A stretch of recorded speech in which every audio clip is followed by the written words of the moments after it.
Atari 2600 system, please, and everything that goes with it. Everything? You sure you want everything? I want everything. Now you get a new low price, up to $30 in rebate offers, and a free Pac Is that everything? It's not everything. You can get nearly 300 different cartridges. 300? That's nothing. It's something. But it's not everything. Soon there'll be a voice module, trackball, remote control joysticks, and a computer keyboard. It's amazing. It's amazing, but it's not everything. It's not everything. Soon there'll be educational games, too. Is that everything? That's everything. For now.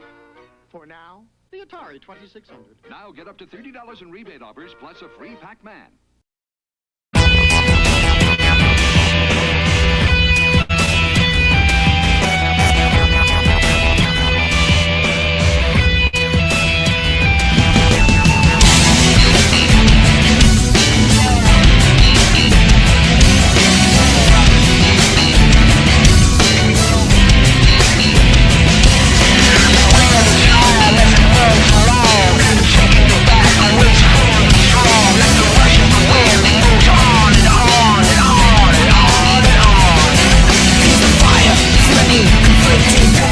Untouched and crushed, you will remain. The 1, the 2, the 3, the 4. Kill straight for an open door. He can see and he can feel without one touch. It seems unreal, but it's true. The power lives inside of you. Inside of you, yeah. In this world, without a fixed strong in this world, life's a nothing in this world. Compromise does not exist in this war of the world. Every step leads to rest in this world. One is all in this world.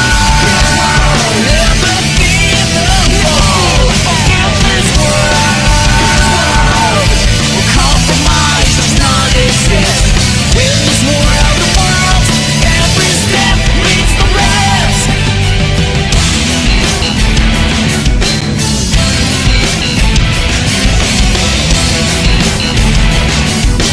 Wear your mind and it proves you wrong. Always push the clock strikes strong. In this world, in this world.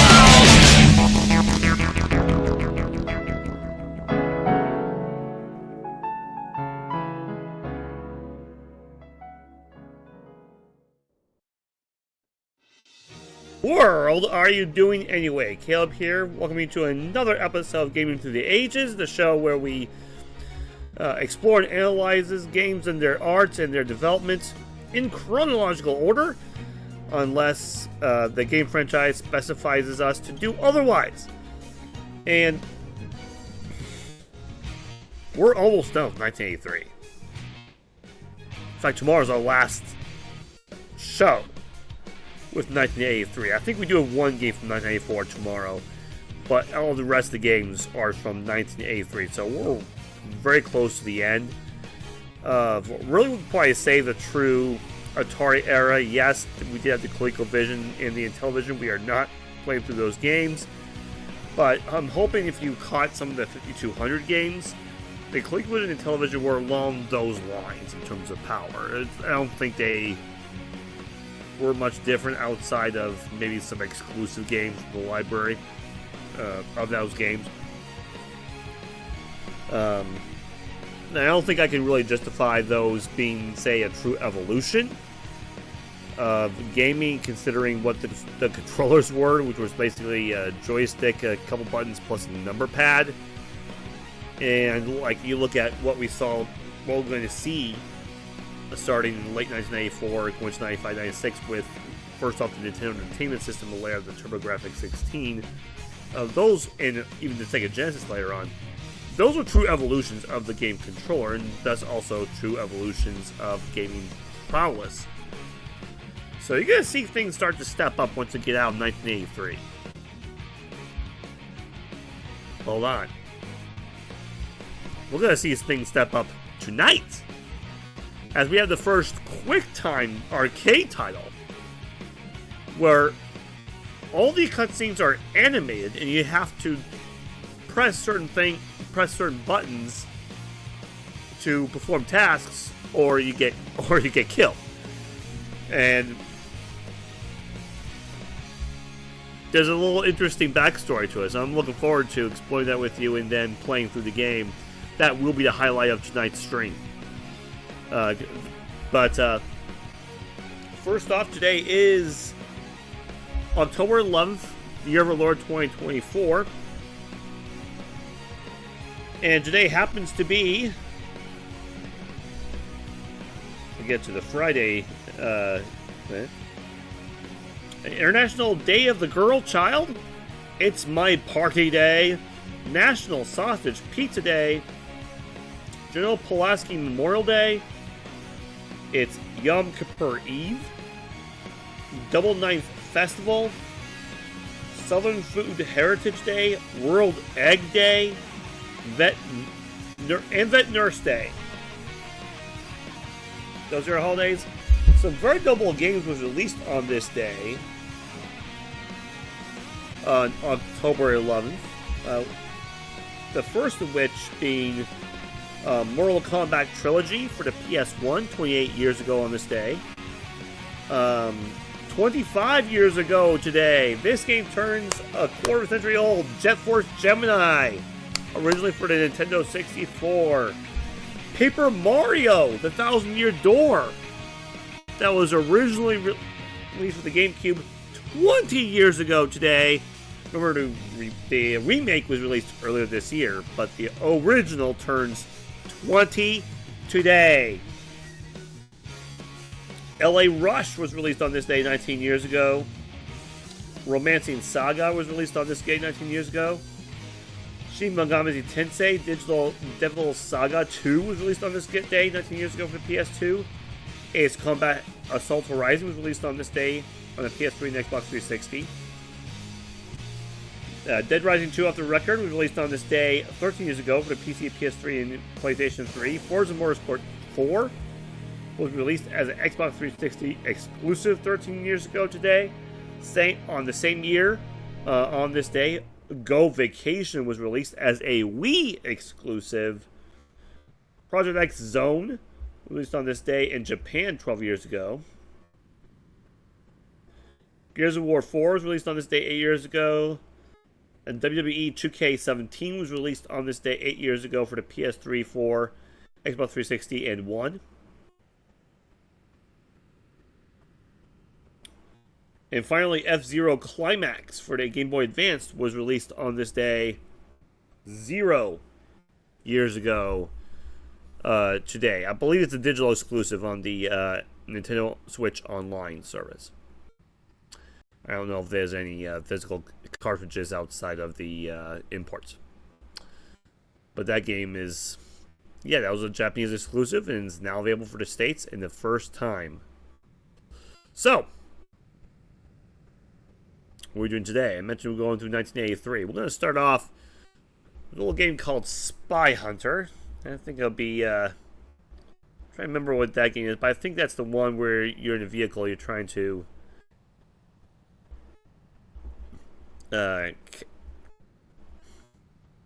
catch the criminals. I'm hoping I'm remembering right. So,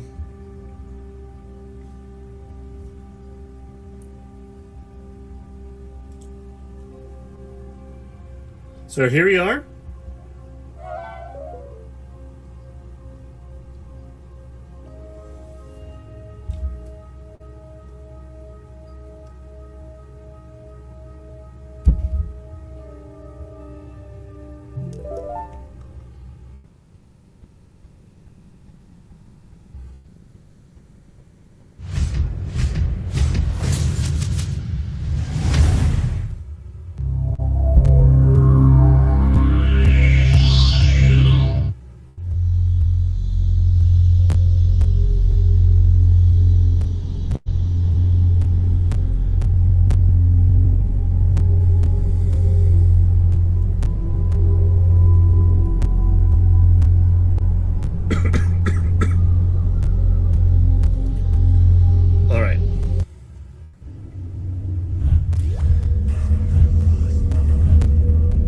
This was developed and published by Bally Midway. George Gomez was the designer of the game.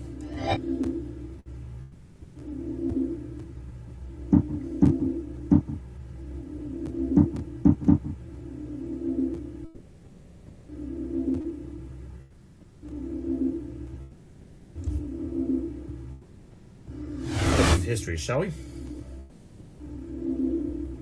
And that was knowledge. A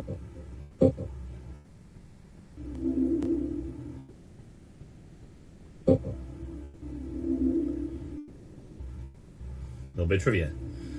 The rights of Henry McConney's Peter Gunn theme were bought for the inclusion of the digitized soundtrack for the Spy Hunter arcade game. Another song was originally sought after and programmed into the prototype machine until it determined that licensing costs for the music would be too much. Which song was originally used? James Bond theme, Mission Impossible theme, or the theme from Shaft? Oh, James Bond. Well, originally it was going to be the James Bond theme because Bill Adams, who was running the software group at the time, and I were both huge James Bond fans. And we had gone to Japan, and I'd picked up a tape of James Bond's greatest hits. And the very first time we brought the game up, I mean, it was really, the entire game was very, very James Bond inspired. But the game played with the James Bond theme for many months until we couldn't get the rights, at which point one of the marketing guys suggested Peter Gunn, which was something we weren't terribly familiar with, but, you know, it did the trick. The car in Spy Hunter, the G6155 CIA prototype Interceptor, was modeled after a real car that George Gomez owned at the time and was also featured in promotional brochure photography for Spy Hunter. The car was a 1977 Gremlin, a 1983 Ferrari, or a 1983 Z28. I'm thinking Ferrari, that'll be absolutely 100% a outrun thing. Granted, outruns a few years later. I'm going to go Gremlin. Z28. Car was a 1983 Z28, which I had just gotten, and I'm a huge car nut, so I actually wanted to do lots of different cars, and one of the problems was that we really had tremendous limitations. I mean, you know, 32 by 32 pixel picture blocks, two of them stacked to draw the car. You really couldn't get a lot of anything that looked like any real car. Originally I wanted it to be something even flashier, and we couldn't get it in. So the red, my car was red, the red didn't look great either. So we ended up with a white car that showed up really well, had some red and blue stripes on it. Designer George Gomez said midway in the early 80s, the only pressure from game designers really had was the pressure they put on themselves, because Midway, A, had forgotten their development group existed because it was located off-site. B, didn't think video games would ever be profitable as pinball after the great video game crash in 1983-84. Or C, was living off of gravy train Japanese licensed games, which at one point saw them cranking out almost 1,200 Pac-Man games a day. I'm pretty sure it's not A. I'm going to go B. C. You have to remember that it was a time when the company was doing tremendously well with Japanese game licenses. You know, we're making 1,200 Pac-Man a day, and that's not an exaggeration, you know. So it was a time when, you know, an internal development group made up of guys that just really wanted to make games. We were just kind of, you know, they put us in a warehouse off-site, kind of forgot about us, and you know, basically there was the pressure was we wanted to make really cool games, but they had plenty of product to put on an assembly line. It's a little different than today, where we actually, you know, we need, when a game designer has a product in development, that product is expected to make it to market. So the pressure was a little different. What third Spy Hunter chase sequence was deleted for lack of time and memory? The Alpine ski chase sequence, the helicopter chase, or F-14 fire sequence? We call it helicopter chase. When we start doing a game, we typically throw in the kitchen sink before reality intrudes, and so this game had everything that you've ever seen in a spy movie, and the transformation to the boat, and then was supposed to be followed by transformation to a flying device, something like the helicopter. So you could go head-to-head with the enemy helicopter that is such a bastard in the game.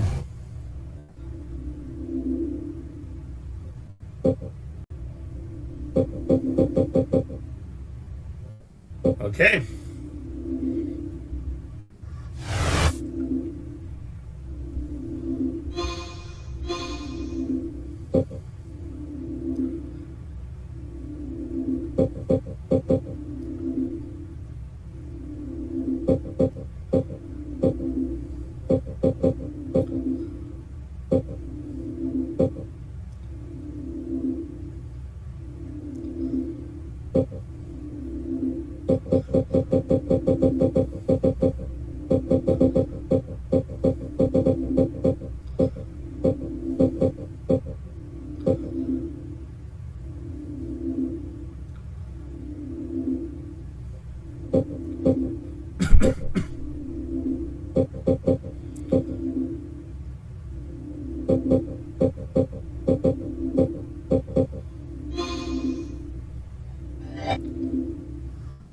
Because plays the Spy Hunter. You got 13 minutes to kill.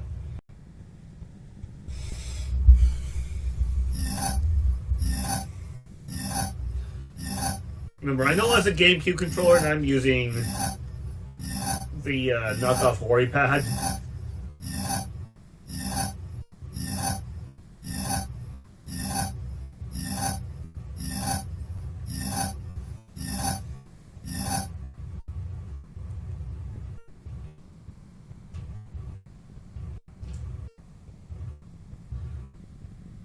Spy Hunter.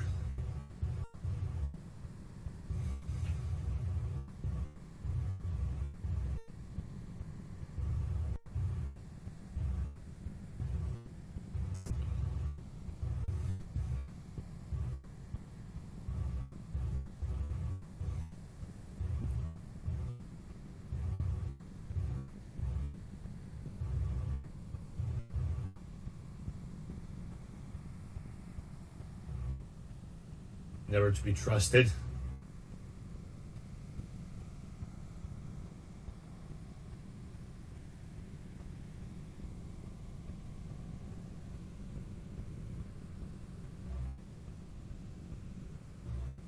Well, barrel action.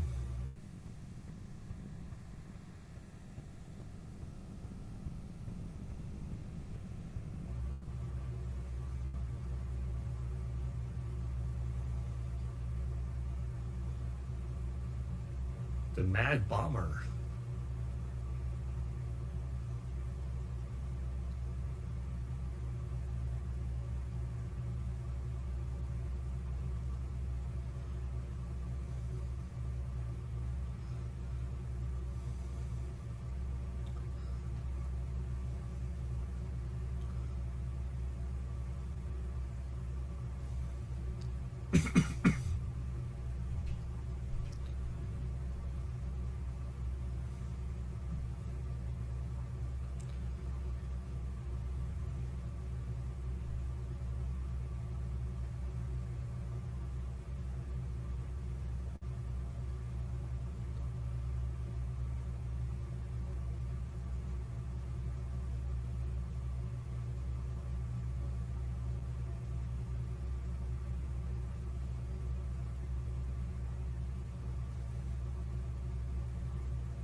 So I'm gonna check this again.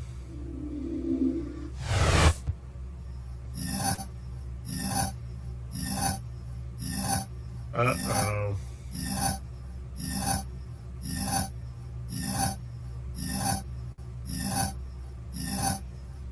Okay, use this controller in this game.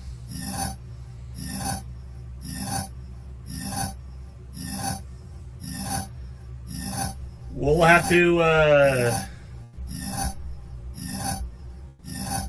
put in a 3-minute timeout unplanned to get this fixed.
Okay. Got the actual GameCube controller here. This time it should work.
Okay. Swing is 11, so they didn't quite get to the top 10.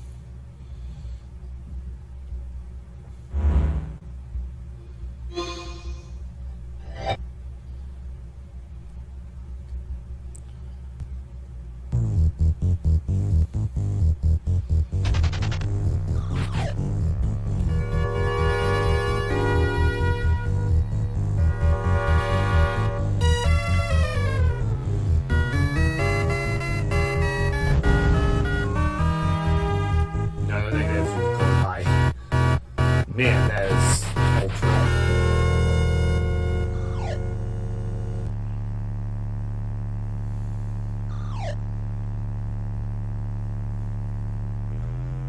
Oh man.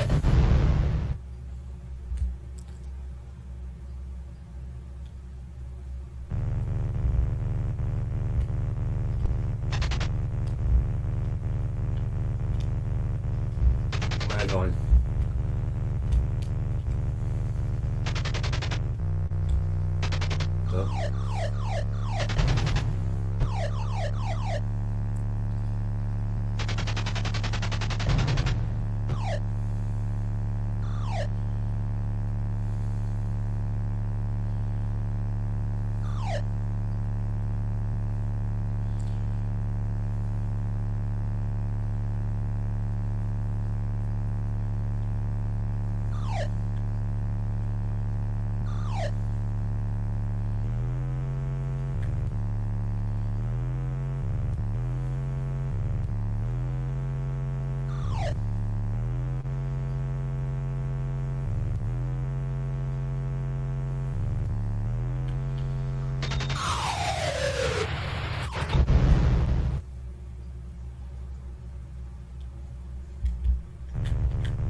Of course I do that. That was pretty bad. That wasn't that very good. Well, I guess that was a little bit of improvement. Still trying to get used to it.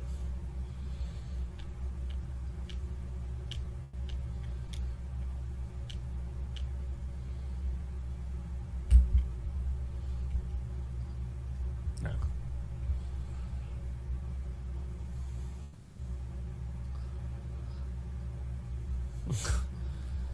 Didn't put any. Must be bad. All right.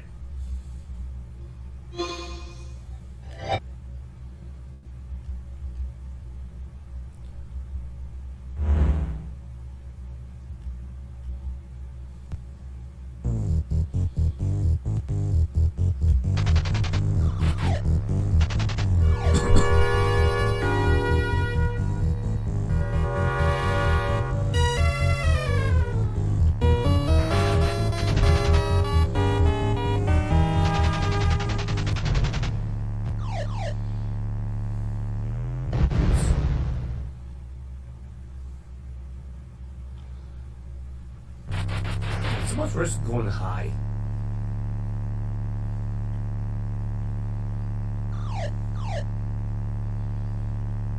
Obviously, if the car is homeless, you don't want to harm them.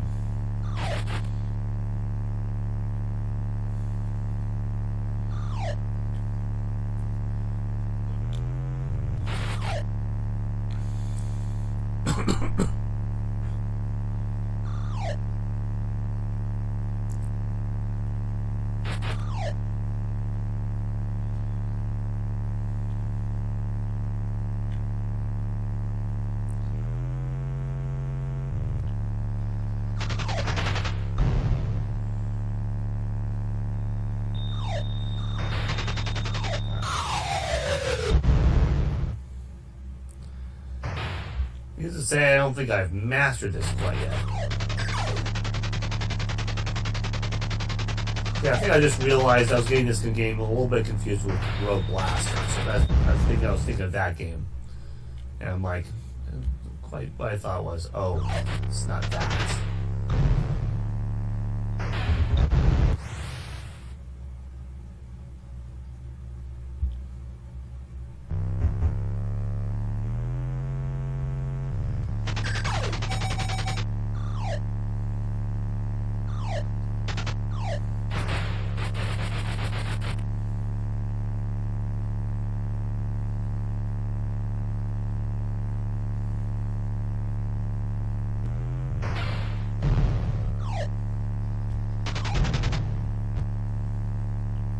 Stealth on this one.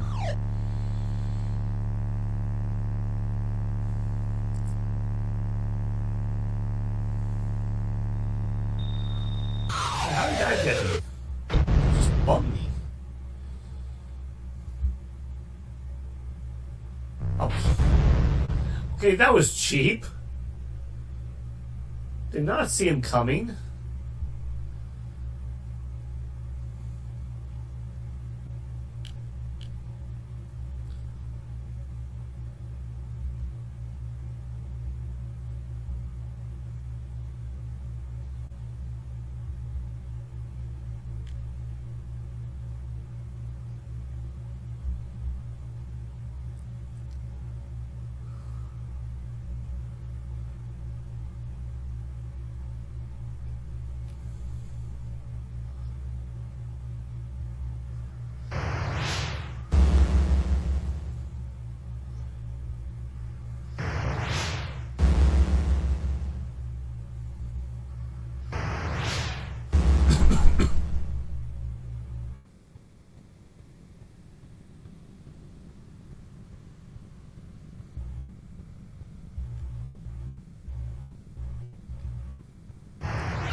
Okay.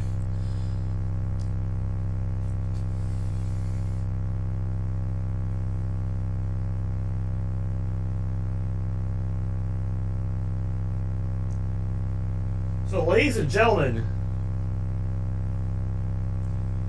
that was Spy Hunter game number 154.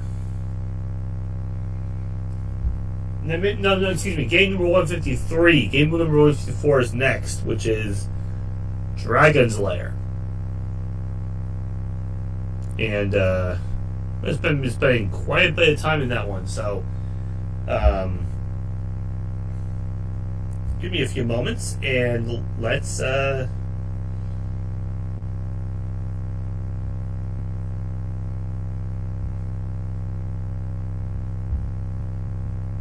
switch to that.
Okay, yes, we're going back to the Wii on this one.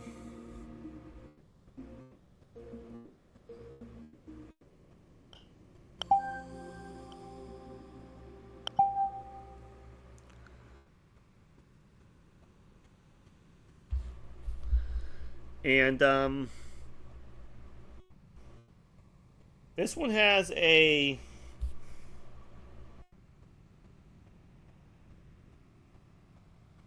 rather interesting backstory. And in a moment, I'll read you the one part of the Wikipedia article. I think it's...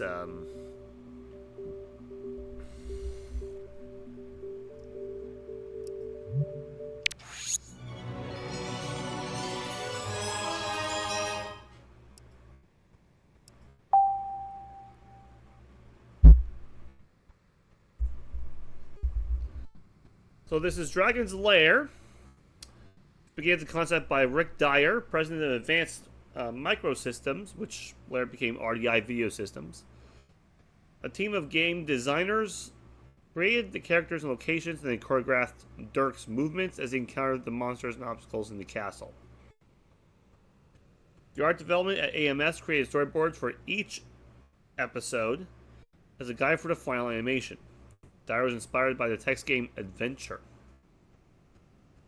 This game gave rise to an invention he dubbed the Fantasy Machine. The device went through many incarnations, from a rudimentary computer using paper tape with illustrations and text to a system that manipulated a video disc containing mostly still images and narration. The game it played was a graphic adventure, The Secret of Lost Words. The game's concept was an interactive movie laserdisc game.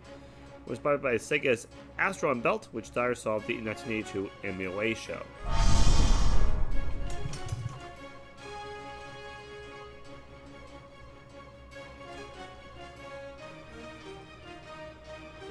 Attempts to market the Fantasy Machine had reportedly failed. Allegedly, an Ideal Toy Company representative walked out in the middle of one's presentation. Dyer's inspiration allegedly came during the viewing of The Secret of Nimh, whereby he realized he needed quality animation and an action script to bring excitement to his game. He elected to take a reserved but unscripted location from The Secrets of the Lost Woods known as the Dragon's Lair. The game was animated by veteran Disney animator and The Secret of Nimh director Don Bluth and his studio. The game had a development budget of $3 million and took 7 months to complete. Since the studio could not afford to hire any models, the animators used photos from Playboy magazines for inspiration for the character Princess Daphne. The animators also used their own voices for all the characters, instead of hiring voice actors in order to keep costs down. Although it does feature one professional voice actor, Michael Rye, as a narrator in the attract sequence. The voice of Princess Daphne was portrayed by Vera Lanther, who was the head of the cleanup department at the time. Dirk the Daring's voice was provided by film editor Dan Molina, who later went on to perform the bubbling sound effects for another animated character, Fish Out of Water, from 2005's Disney film Chicken Little, which he also edited. The music and many sound effects was scored by and performed by Chris Stone at EFX Systems in Burbank. Brian Nuzuko and Glenn Bekovitz were the recording engineers. The 43-second track loop was recorded in a straight 18-hour session. Featured instruments, all keyboards were the EMU emulator and Memory Moog. The original Laserdisc players shipped with the game, which was the Pioneer LD V1000 or the PR CD820, often failed. Although the players were of good quality, the game imposed unusually high strain. Laserdisc players were designed primarily for playing movies, in which the laser assembly would gradually move across the disc and the data was read linearly. However, Dragon's Lair required seeking different animation sequences on the disc every few seconds. Indeed less than a second in some cases, as dictated by gameplay. The high amount of seeking, coupled with the length of time the unit was required to operate, could result in failure of the Laserdisc player after a relatively short time. This was compounded by the game's popularity. As a result, the laserdisc players often had to be repaired or replaced.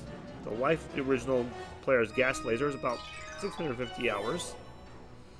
Although later models had solid-state lasers with an estimated life of 50,000 hours. The spindle motor typically failed long after that. It was rare to find a Dragon Slayer game intact with the original player, and conversion kits have been developed so the units can use more modern players.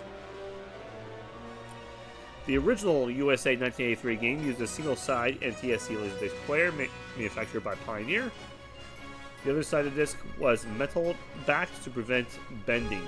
The disc was made heavier than a typical laserdisc, which accelerated the failure of the spindle bearings of the player motor. The European version of the game was manufactured by Atari, the license, and used single-side PAL discs manufactured by Philips. A prototype was made its debut at Chicago's Amusement Opera Expo in March 1983. The complete laserdisc and ROM sets of the preview demo version have not survived to this day. The European arcade version of Dragon's Lair was licensed to Atari Ireland. The cabinet design was therefore different from the Cinematronics version. The main differences were that the LED digital scoring panels replaced with on-screen scoring display appearing after each level. The Atari branding was present in various places on the machine, and the machines featured the cone LED player start button used extensively on the Atari machines. Although licensing for the region was exclusive to Atari, a number of Cinematronics machines were also available from suppliers, mostly a gray import. The original Fantasy machine was later released as a prototype video game console known as the Halkline. I don't know how to pronounce that. Dr. Daring also appeared in the 1993 Game Boy puzzle game. Frankie, Joe, and Dirk on the tiles, along with Frankie from Mr. Franken and Joe from Joe and Mac. And that is your history. I'm going to go through the tutorial because I'm not so sure about... Look, I know what the game is, but...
Okay, we'll get to Dragon's Lair 2 and Space Ace later on.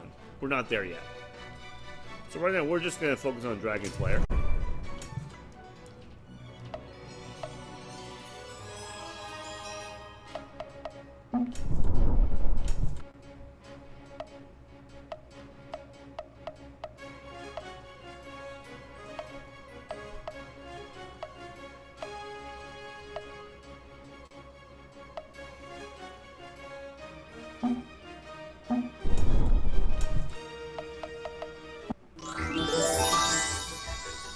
Dragon's Lair, a fantasy adventure where you become a valiant knight on a quest to rescue the fair princess from the clutches of an evil dragon.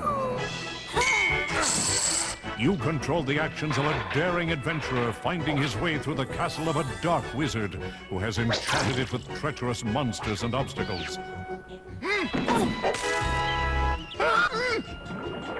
In the mysterious caverns below the castle, your odyssey continues against the awesome forces that oppose your efforts to reach the Dragon's Lair. Lead on, adventurer. Your quest awaits.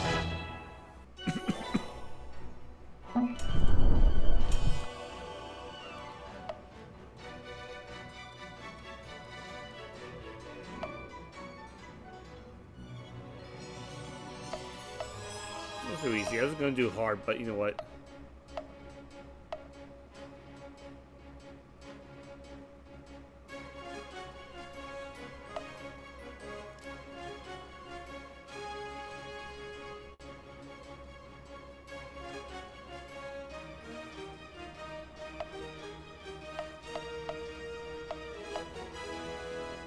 Alright, let's play.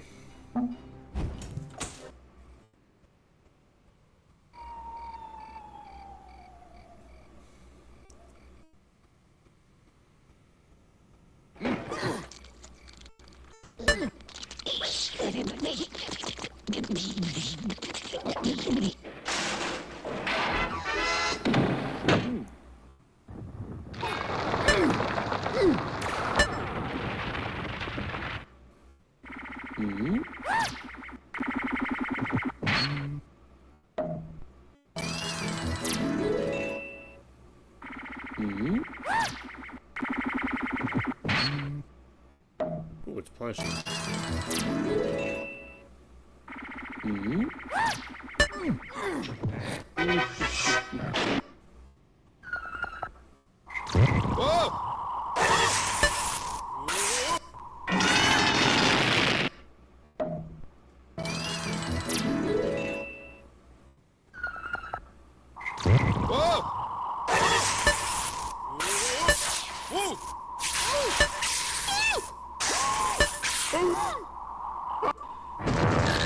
gonna press the run button.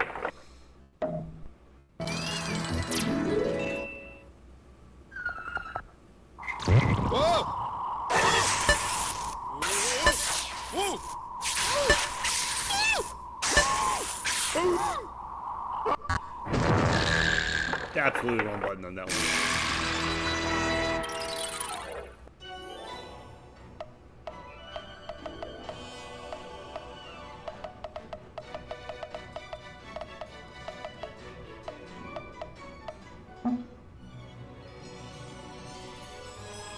So 54-83 was my final score.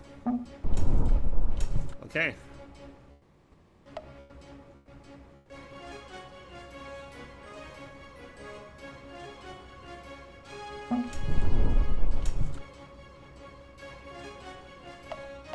I was gonna do hard, and I'm glad I'm not doing hard. Somehow I thought I had more time to plug the input.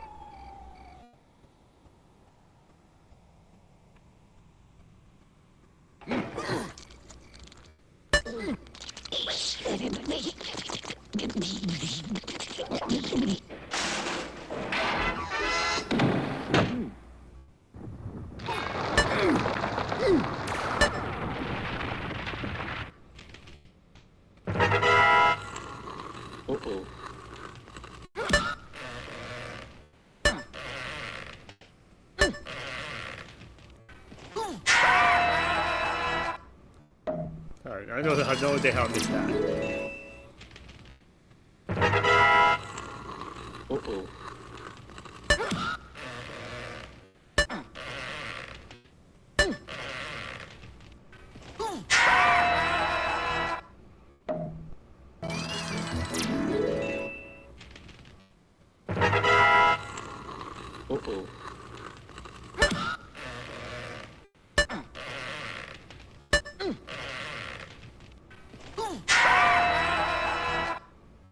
Don't know how I'm missing that. It feels like I'm doing it.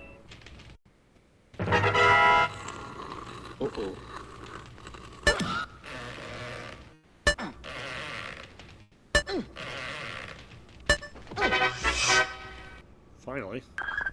Oh, okay.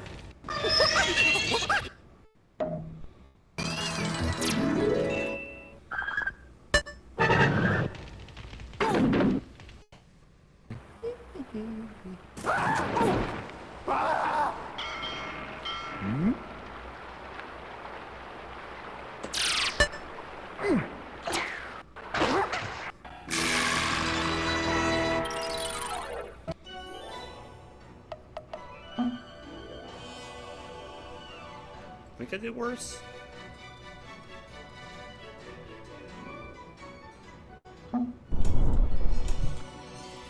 Okay, back to that screen. If I continue to struggle, we'll set to unlimited.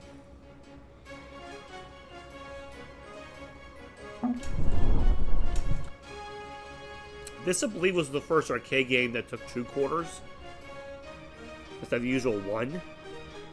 So it took 2 quarters. So think about this. I already played through twice. That will cost me $1. in 1983 money.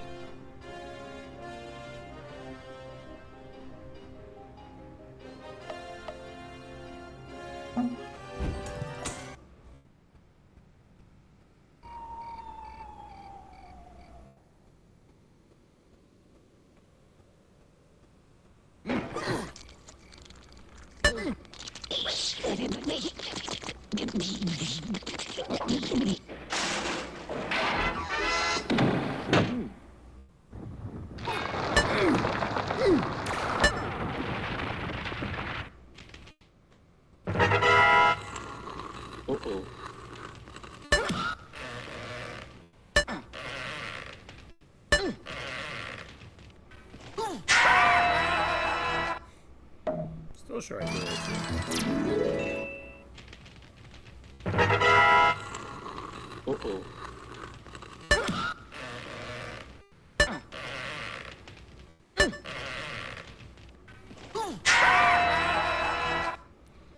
Why am I struggling with that time?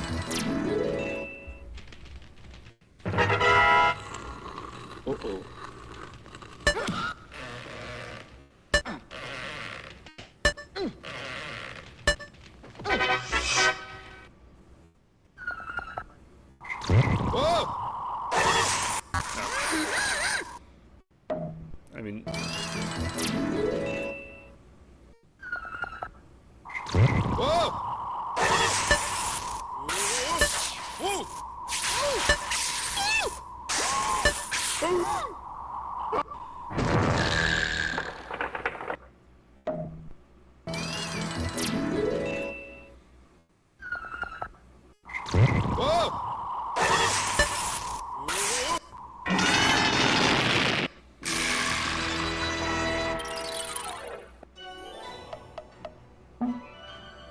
And somehow that's my best game. I don't know how it was, but it was.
Not a timing, it was the direction. I pressed the wrong button.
I feel like some of this you have to anticipate it.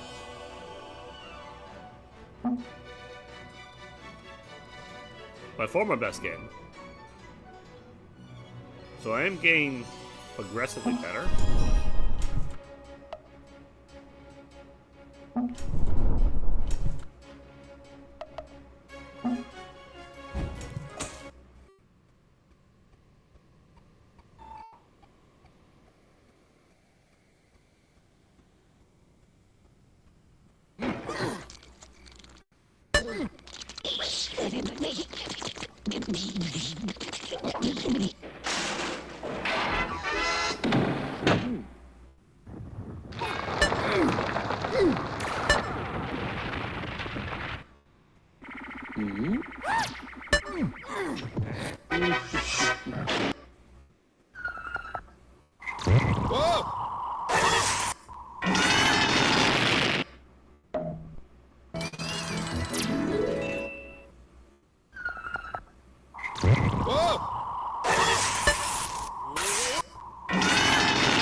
I went with the sword. Save me!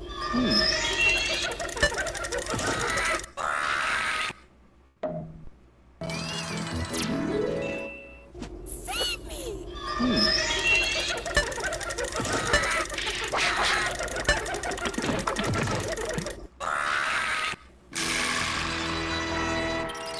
I was supposed to anticipate that. Okay. I think that's better than the last game, barely. So we are making progress.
Don't go right, went left.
That was not as good. I think that was definitely my third best game. It's not my absolute best though. Hopefully I'm not regressing.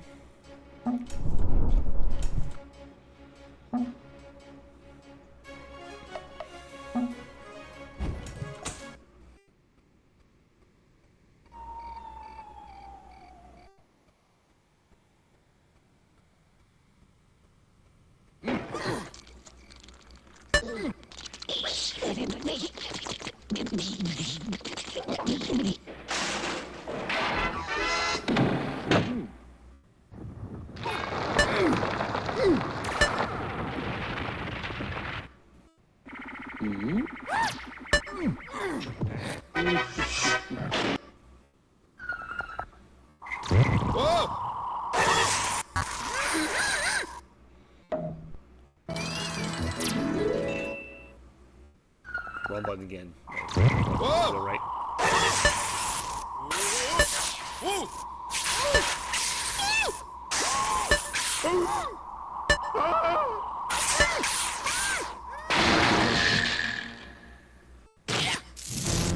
Save me!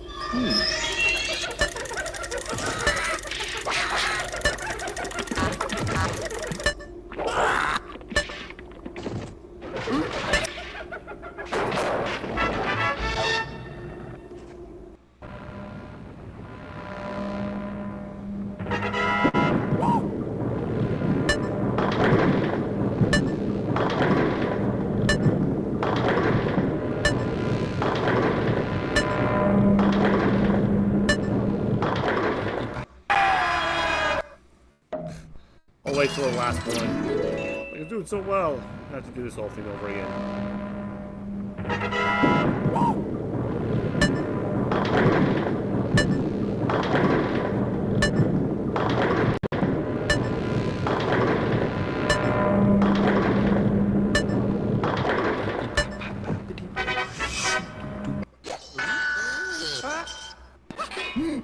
Ah! Already my best game so far.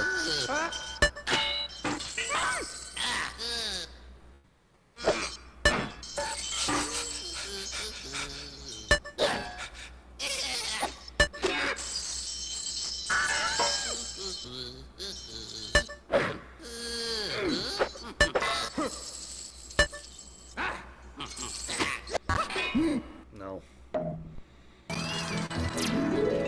It wasn't supposed to use my sword.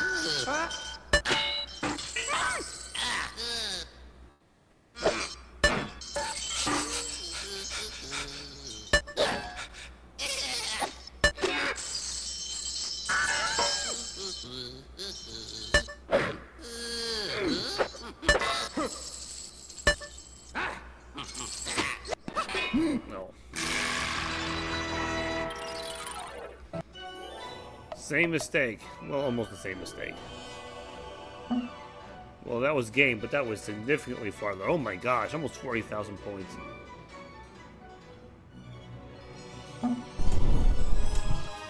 We're making good progress. I'll keep trying. Excuse me. I'm slightly under the weather, but it's not too bad.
I was late on the first one.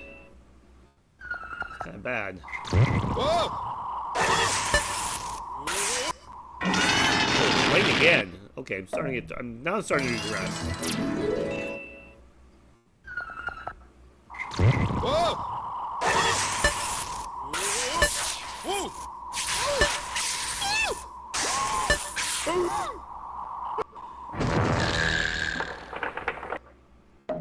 Wow.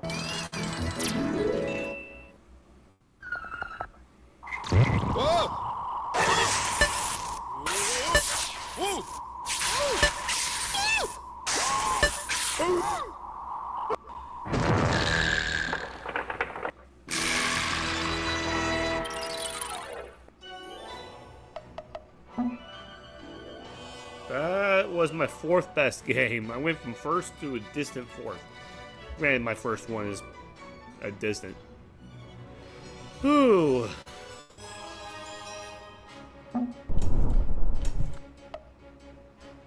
That was not a good showing.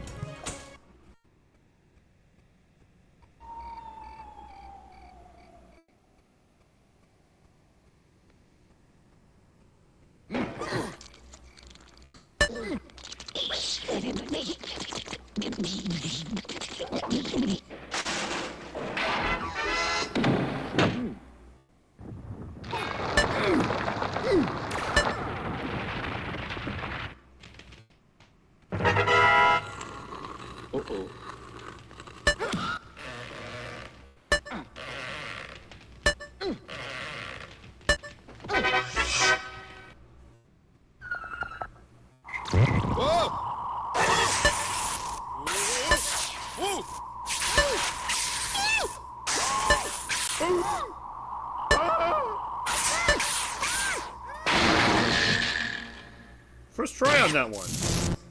Save me!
Ooh.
Oh yeah, that was my best score. Not quite to 50,000 yet, though.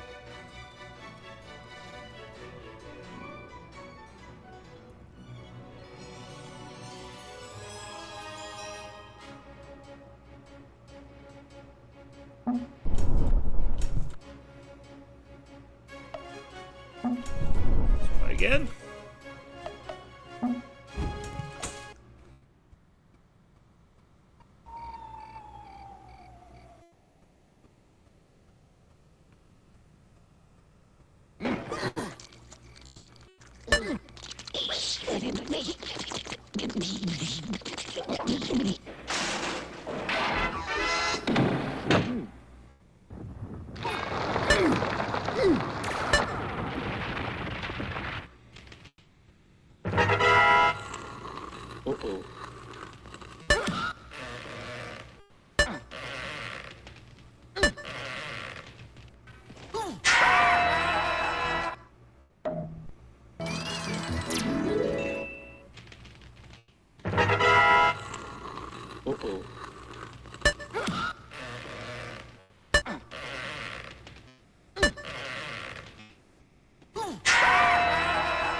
I'm gonna pause the game right now. I'm gonna work on Just one quick thing.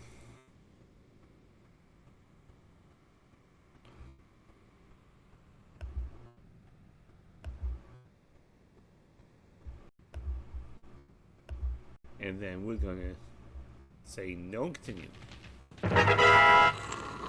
Uh-oh.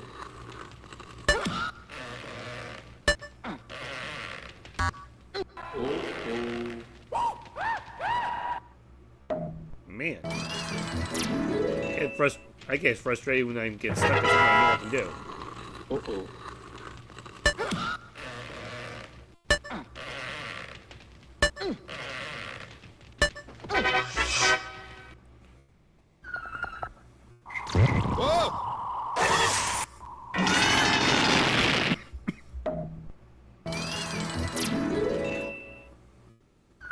Okay, I don't think this game does give you a chance to earn extra.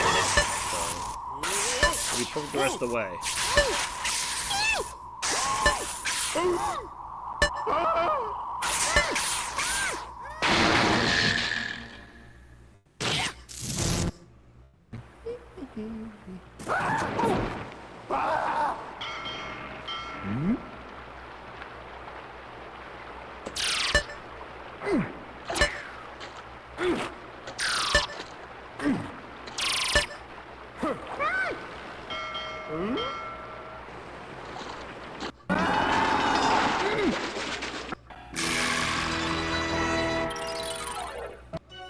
First, it was not perfect. I was not ready for that.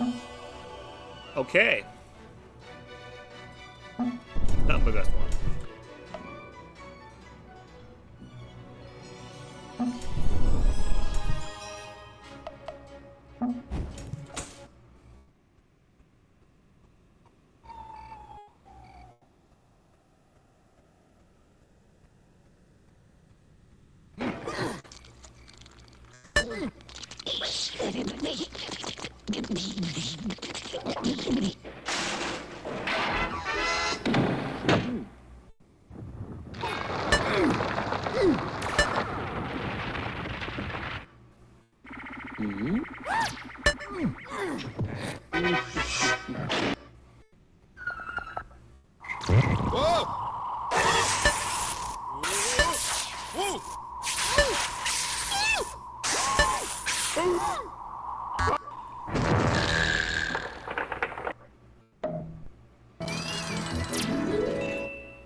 Did it again.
turn comes up so quick. I'm just not ready for it. I'm like, okay, gotta move my thumb up there. By the time I do that, it's too late. It is a very slim, very narrow way, so some of these you really have to see coming. So yes, this game does require multiple playthroughs to even have a shot at beating it.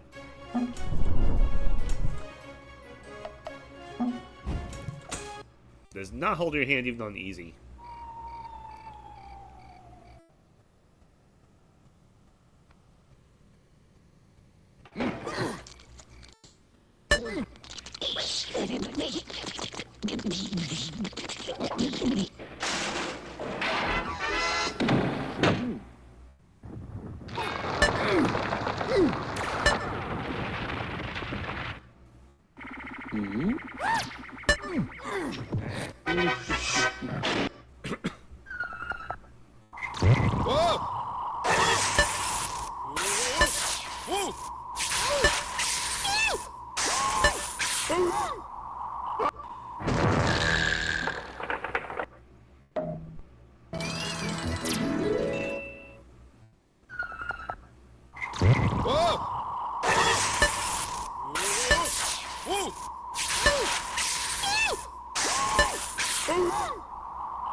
You can call me now, wrong way, Caleb.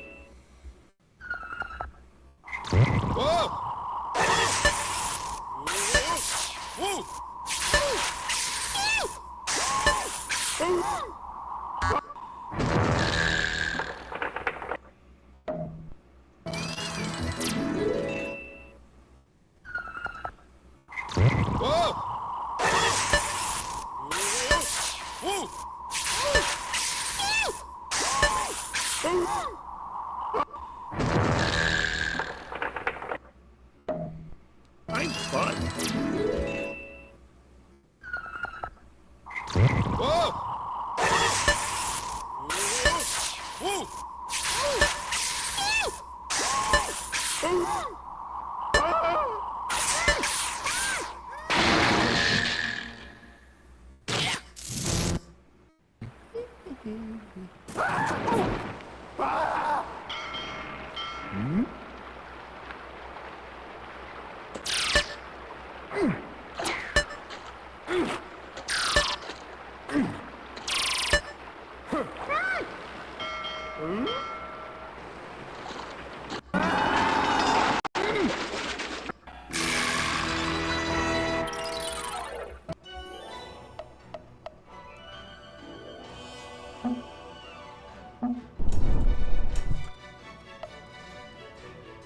Try it again.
Missed that.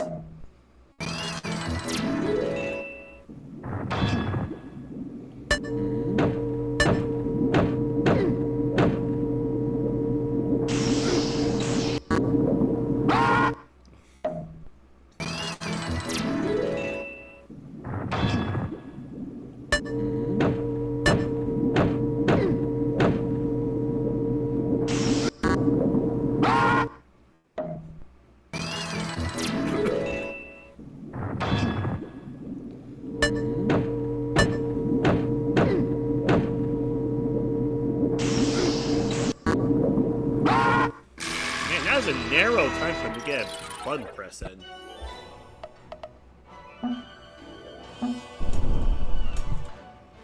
Okay.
That was crushing.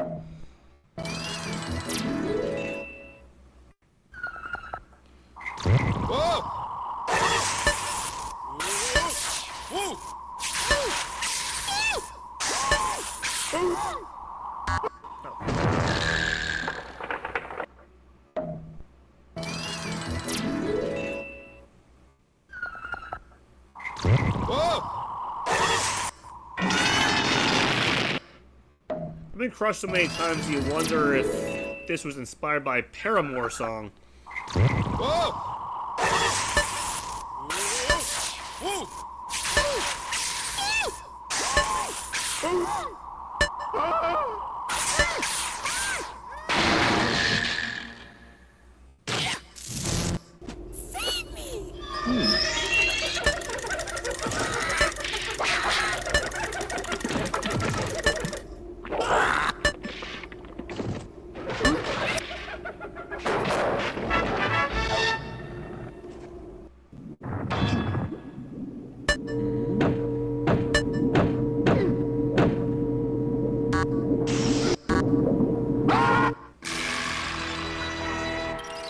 That narrow window is just so hard to get through.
Obviously late.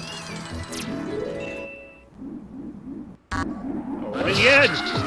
Wow.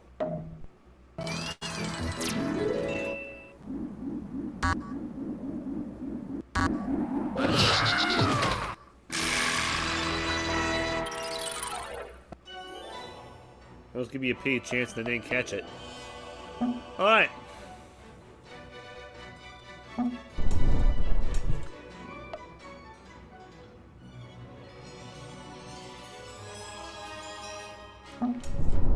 Still trying to hang in there.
Finally got to the hard part and then I whiffed on the easy one. Sometimes how it works. See Alabama football. We'll be watching the future. The Alabama football team 2 weeks ago beat the then #1 team in the country, and then they lost to one of the historically worst teams in the conference the Friday next week. I say historically worst, not the worst this year. They're actually decent, but...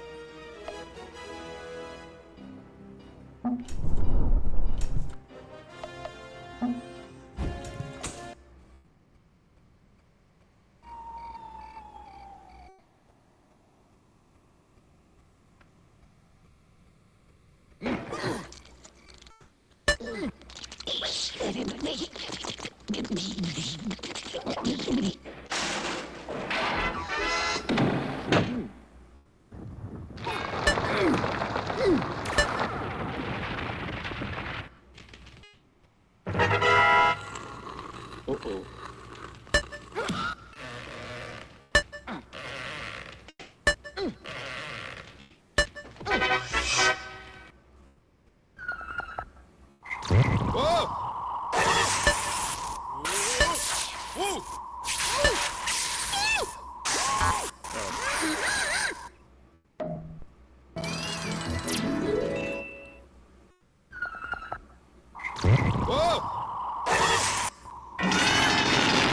I was ready to go the opposite direction. I was not ready for that.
I've yet to get to that point and with more than one life.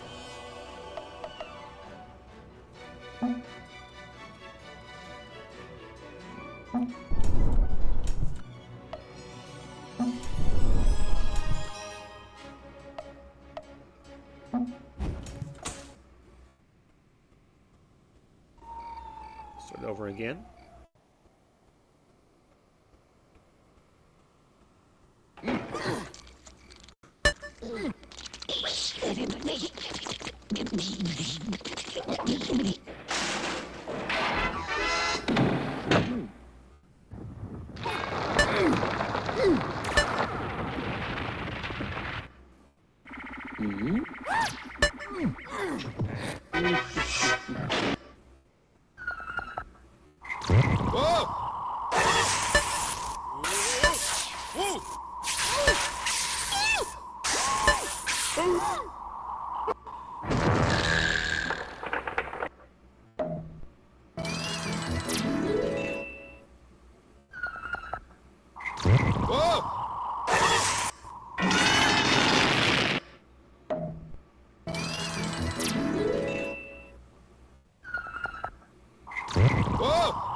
I regressed again.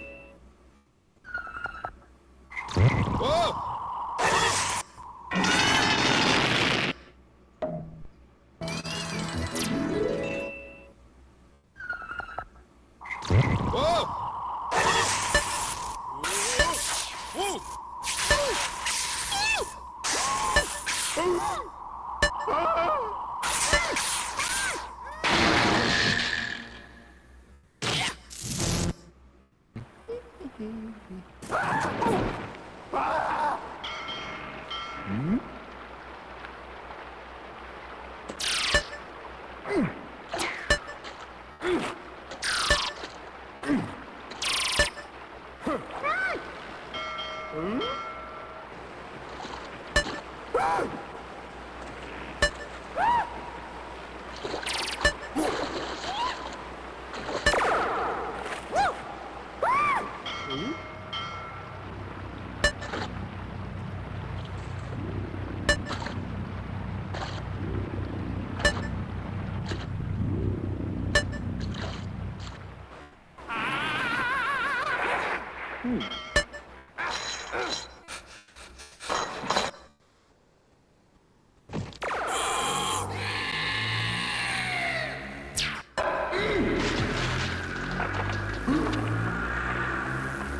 course, it gets to the hard part with only one life. That's not how you do it.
Got their first try. That's a shock.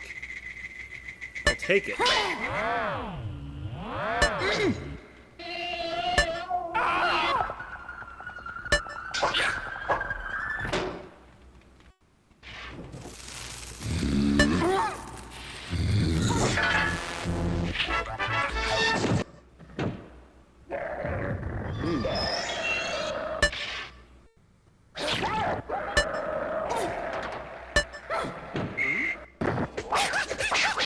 Ooh, I was late. Did very well.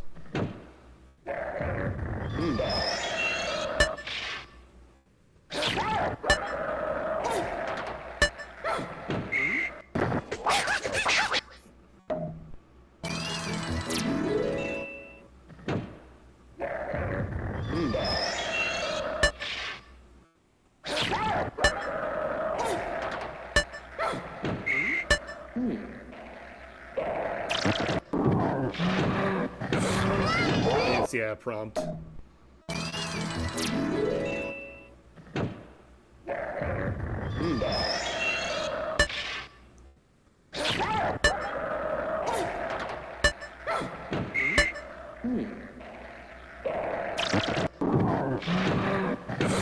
Same thing.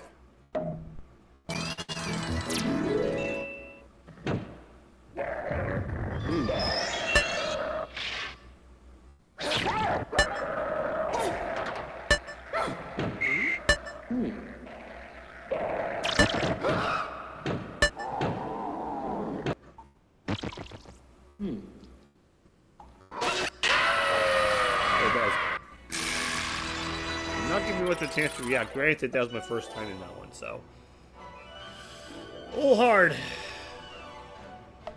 Get through in the first try.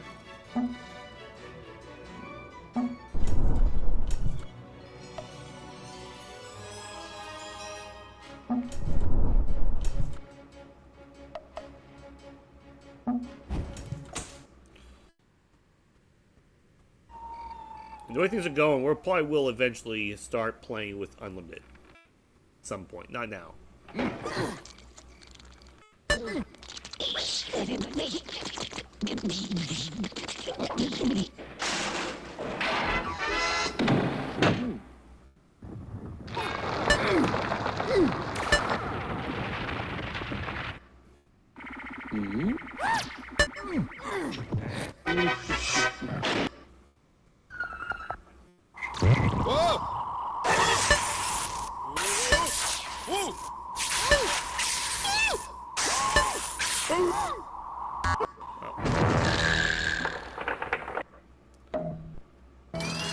Not a good way to lose your first life.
Okay.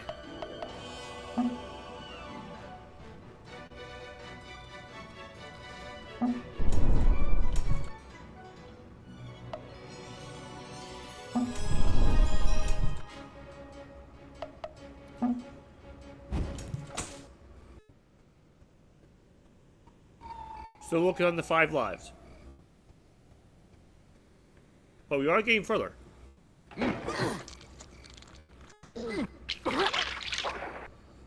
Wrong button. The button I used is not even used for this game.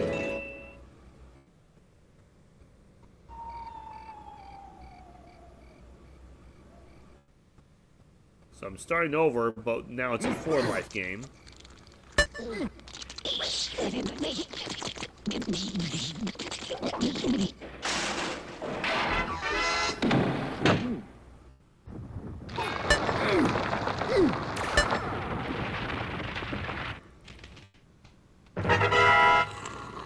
Uh-oh.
I don't know how I was late on that.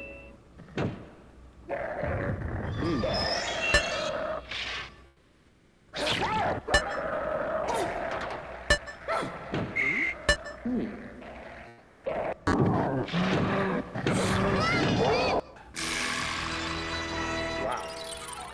That's one of my worst ones. Comparatively speaking. Not the worst, but...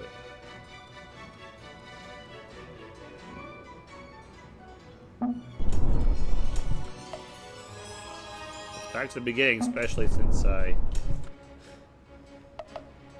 blew in that ended up being a 4-life game. That definitely hurt me big time. That pretty much set the tone.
Messed up at a pretty bad point.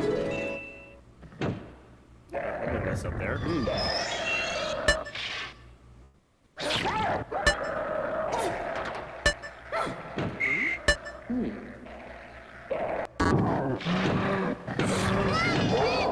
Like anticipating the push and it's too early.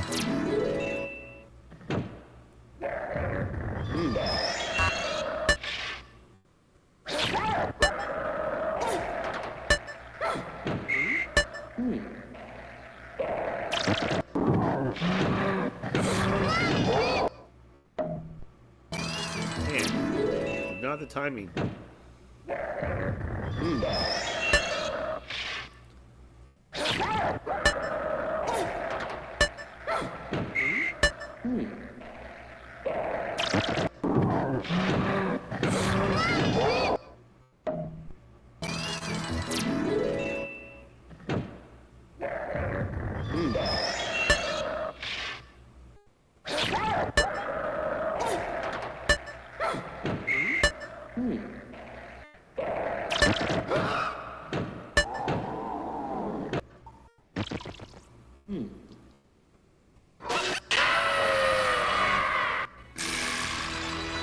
Again, to get to that point, I'm like, I'm not familiar enough with it to know what's next. It does not give me really any time to make the move. Okay, I'll probably only 1 or 2 playthroughs away. We'll see. Maybe 3. We'll see. We'll give it 13.5 minutes-ish. And then we'll do a unlimited live run.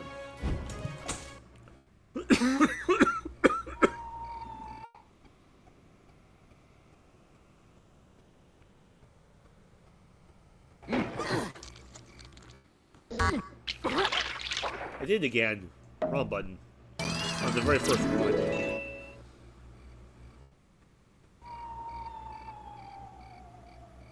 So now it's a 4-life run again. Last time that happened, it was the whole thing not being a bad run.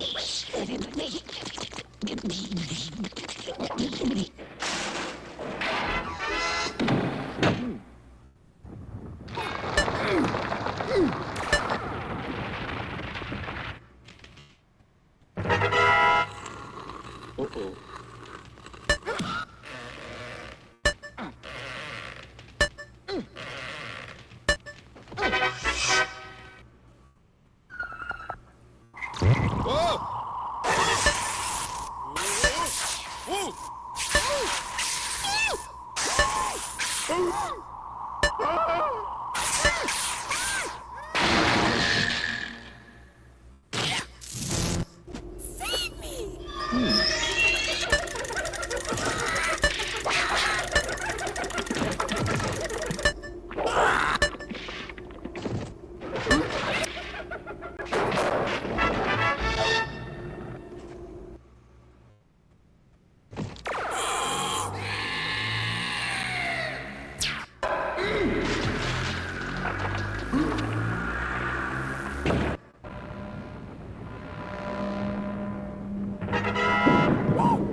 I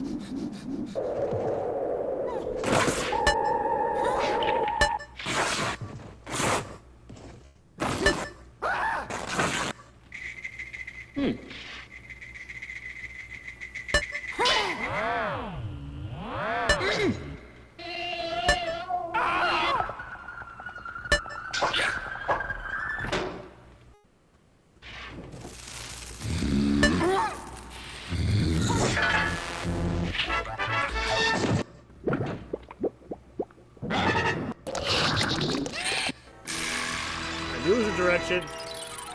Not that one. Okay. Let's see if I can not screw up the very first input.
Wrong button.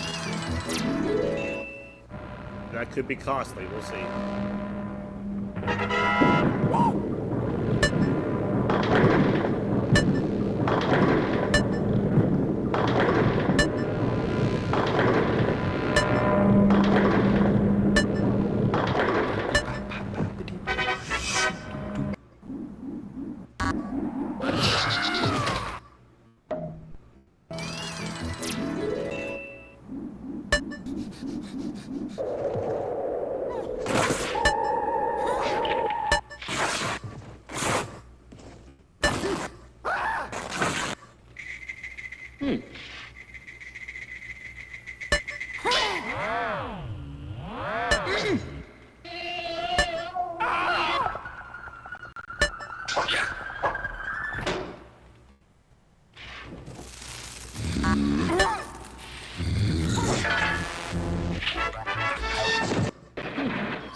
Not giving me a long time to press.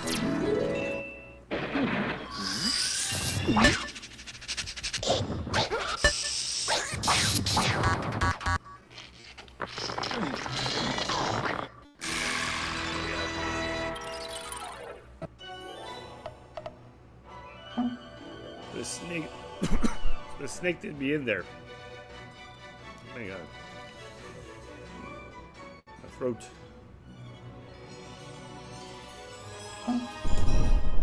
Get better here.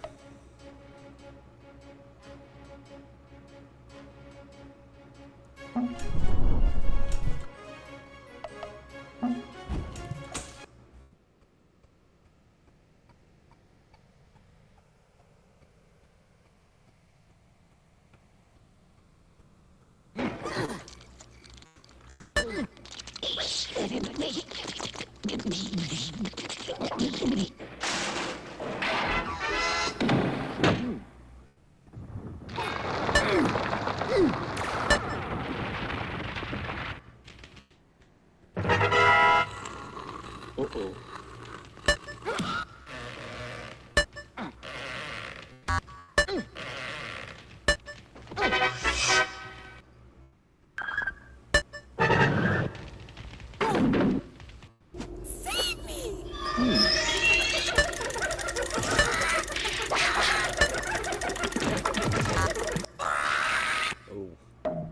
I was off. First time I screwed up on that one for a while.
Truly definitely unfortunately counts as a missed input.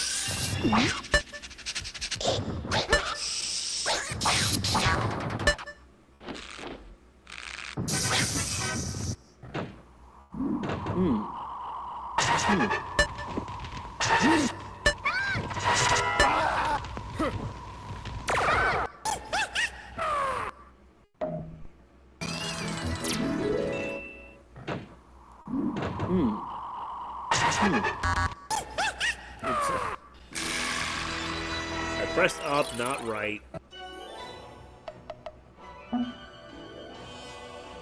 And that was game. I think we may just do one more.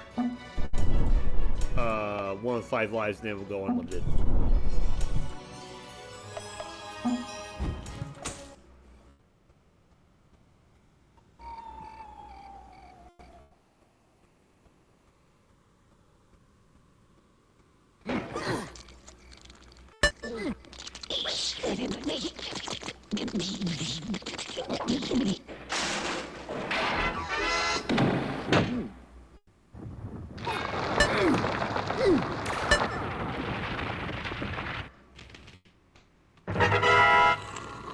Uh-oh.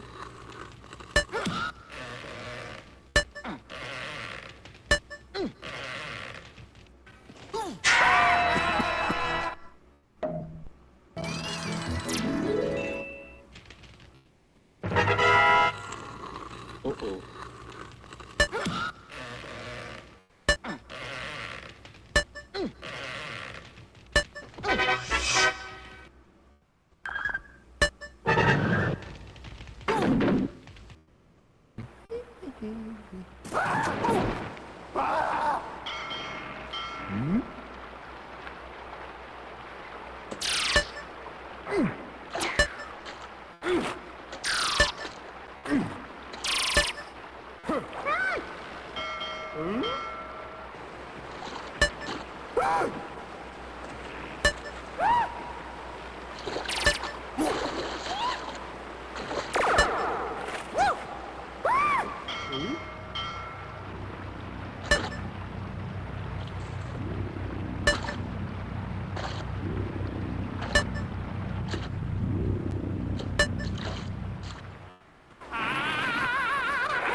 and I.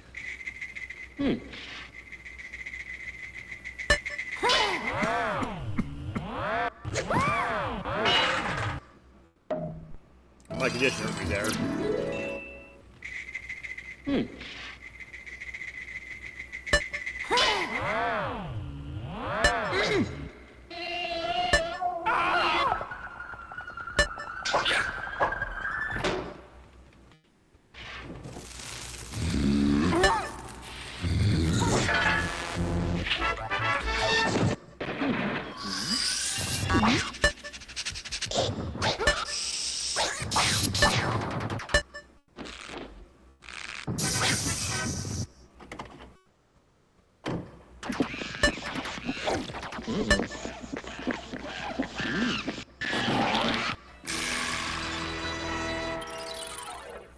Last time you'll see that one, because we're going to go unlimited.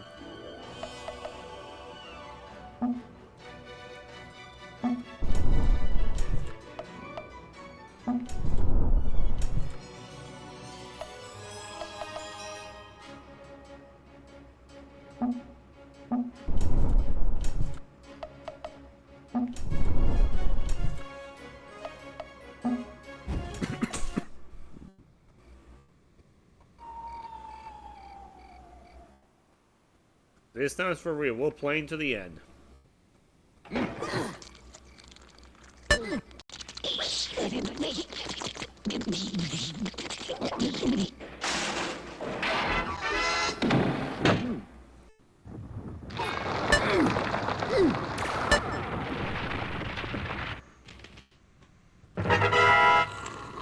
Uh-oh.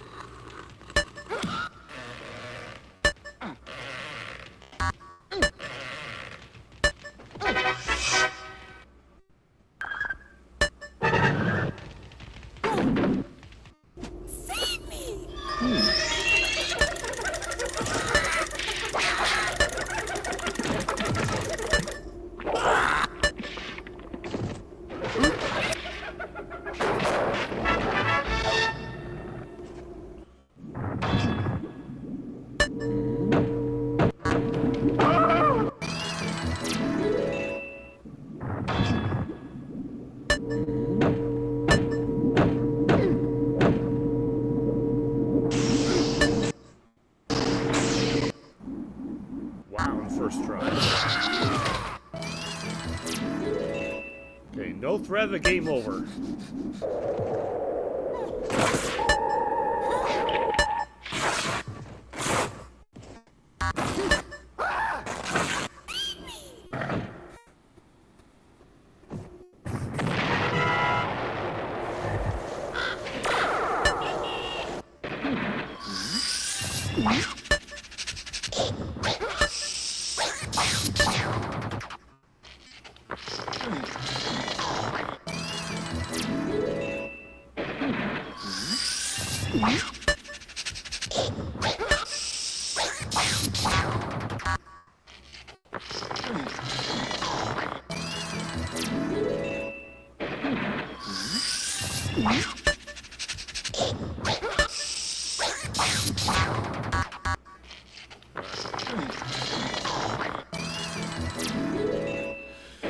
Okay, I'm struggling a little bit. Good thing. Oh, the first one.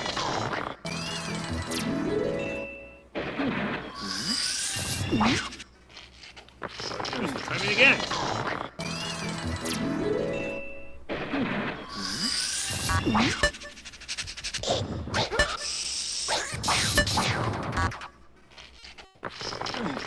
I used the ones that were. I thought they were 4.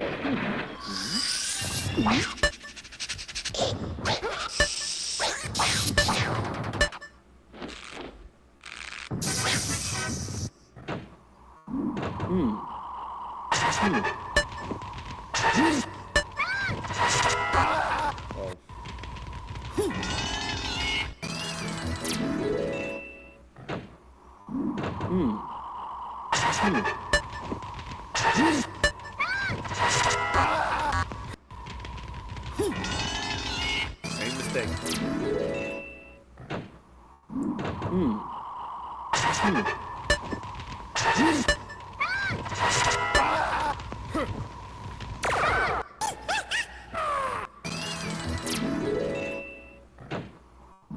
Little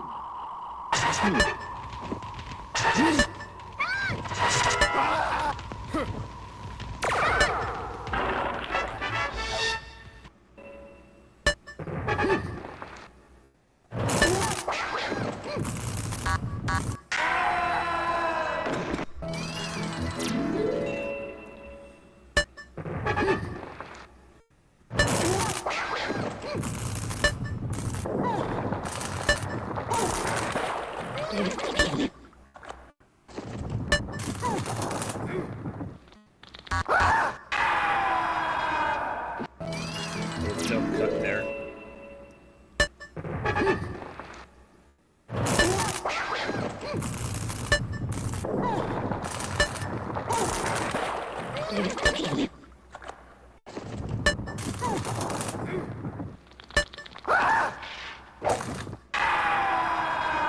Was not ready for that.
I did bud dodge for.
Oh.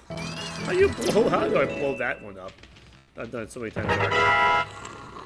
Uh-oh.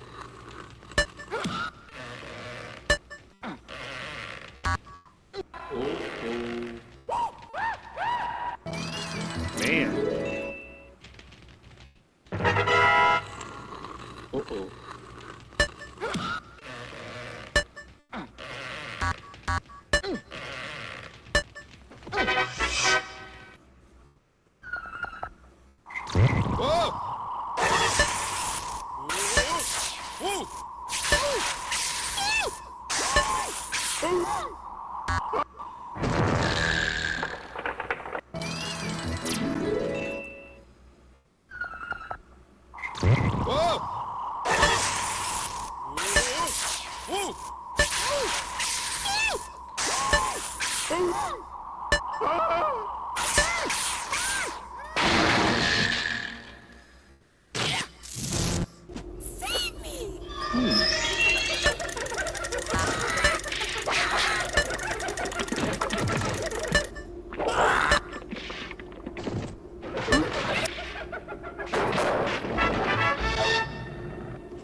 First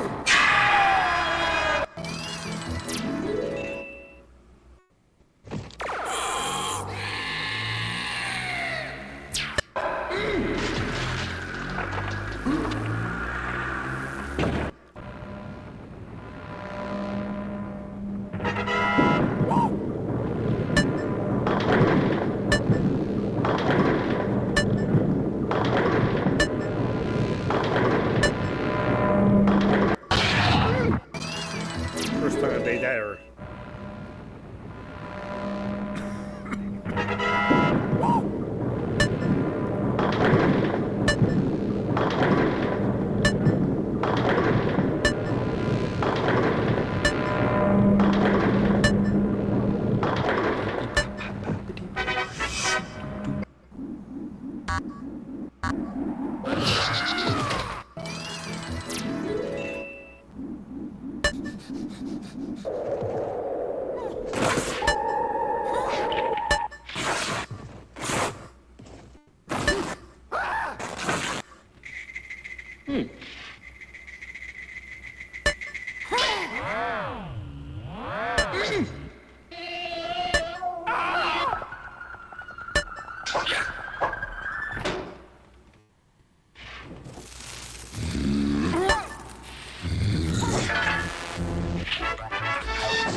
That one went batty.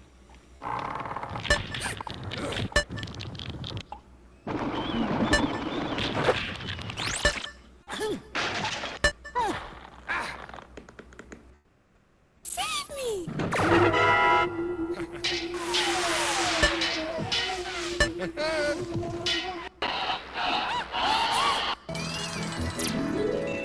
Save me!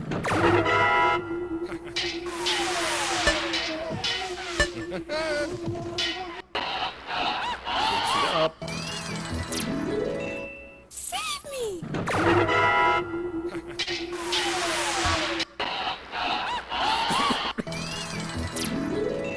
Save me!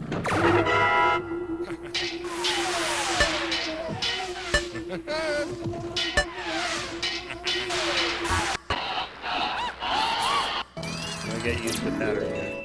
Save me!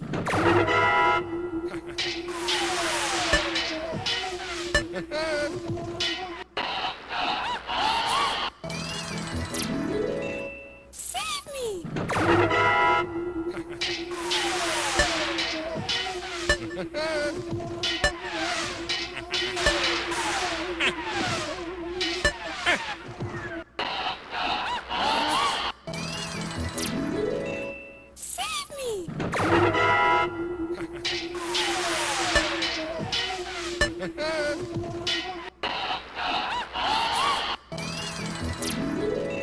Save me!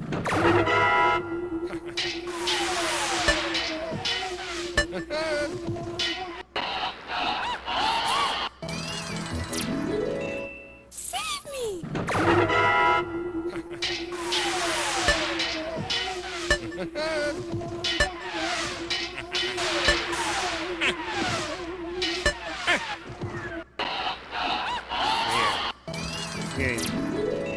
Save me! I am glad I turned infinite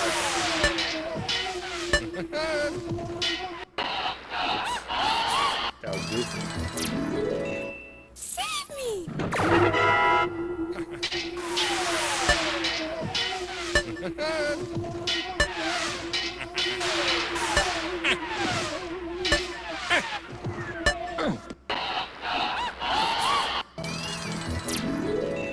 Save me!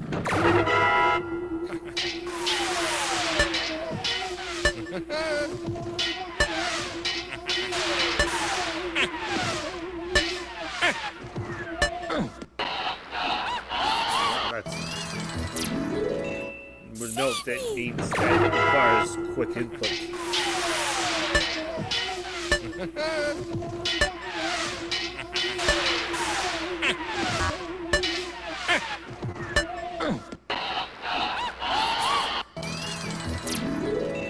Save me!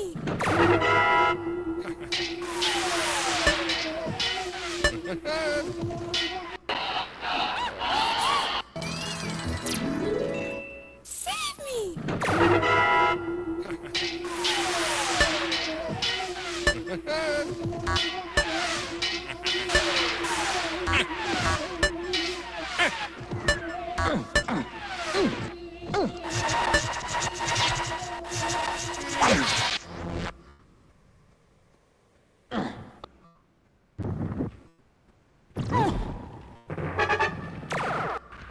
Oh, that's not the button put as far as they need. Whoa.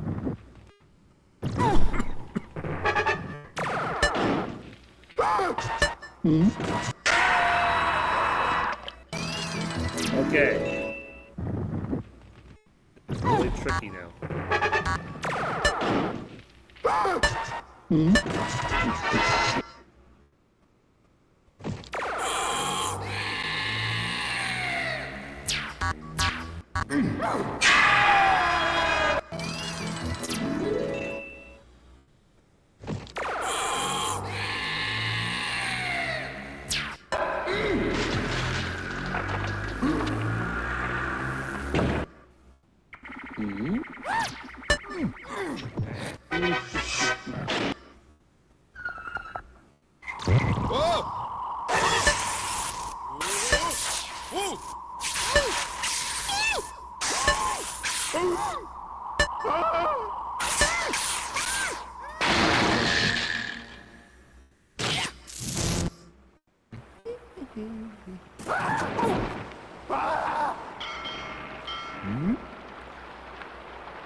Got past the first part of that.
Okay, I just started the whole thing over again.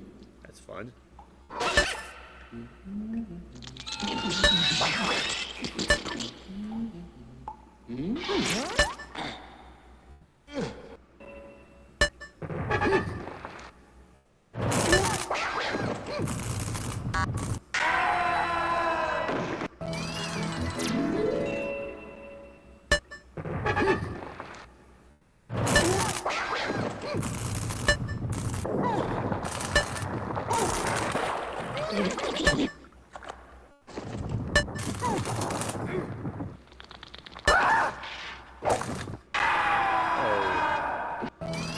I thought that was the last one, and just...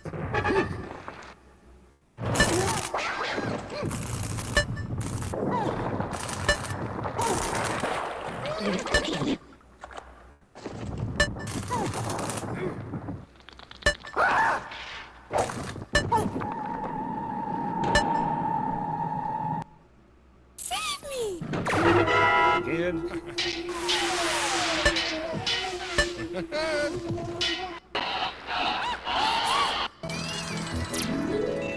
Save me!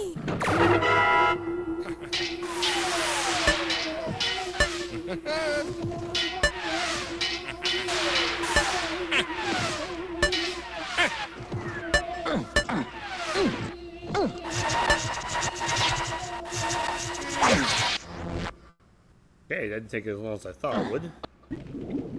At least.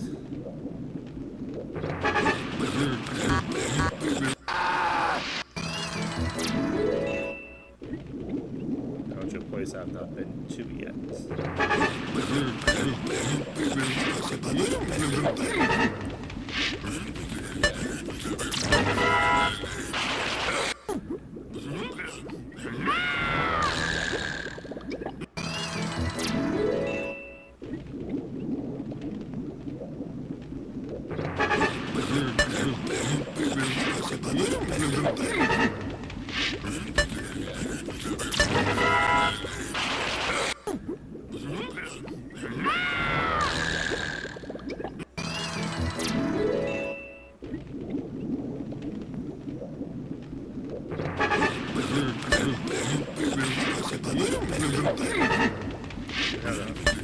Sword is no problem, guys.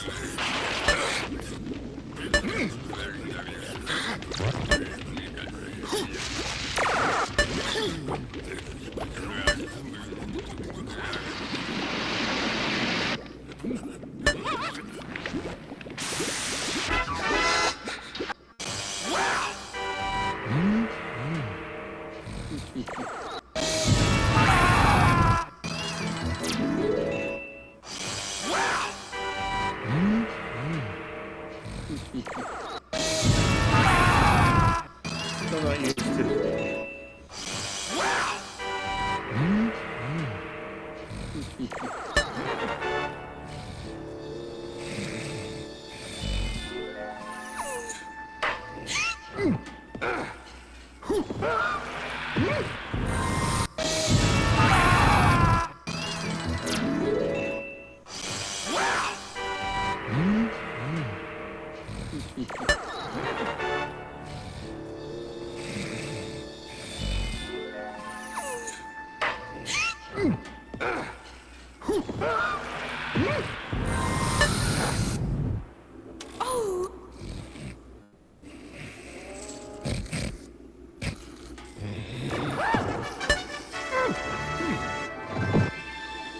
Please save me.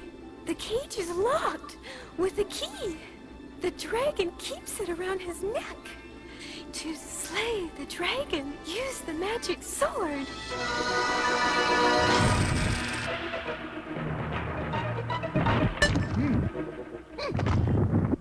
Ooh.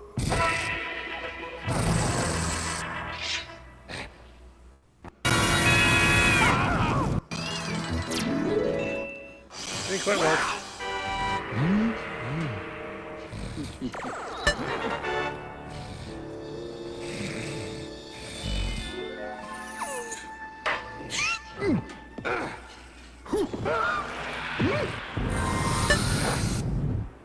Oh.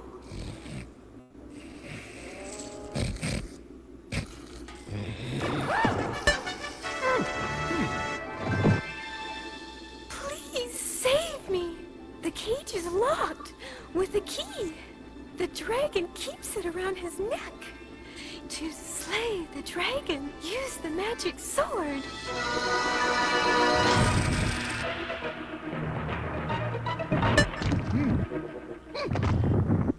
Ooh.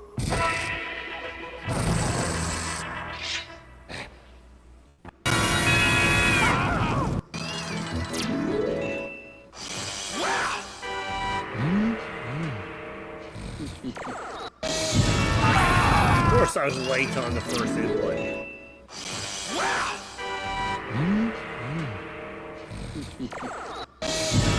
Again!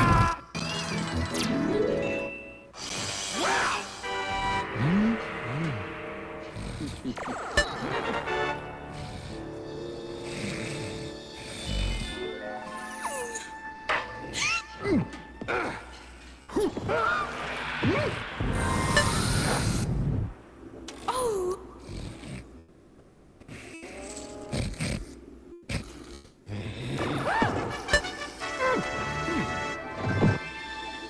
Please save me. The cage is locked with a key.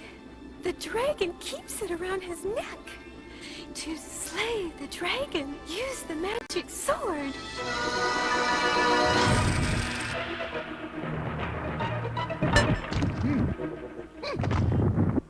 Ooh.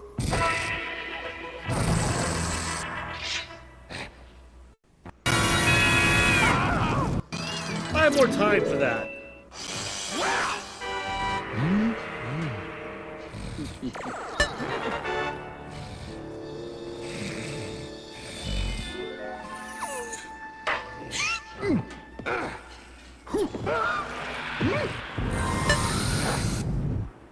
Oh.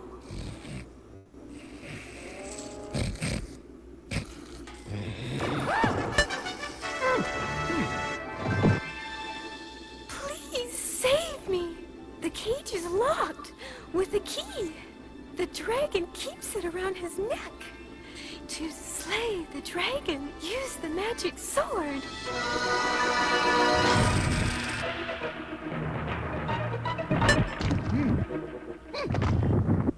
Ooh.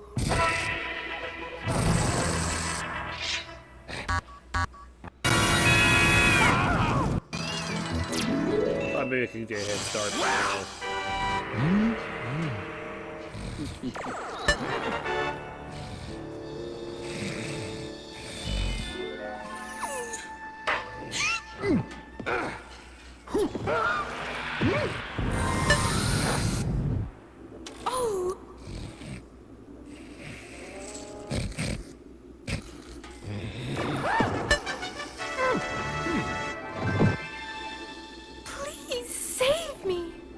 cage is locked with a key.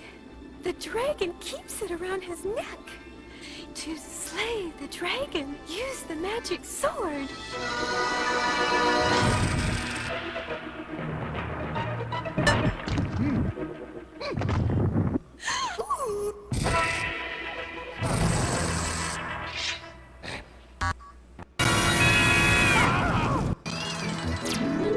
Too early again.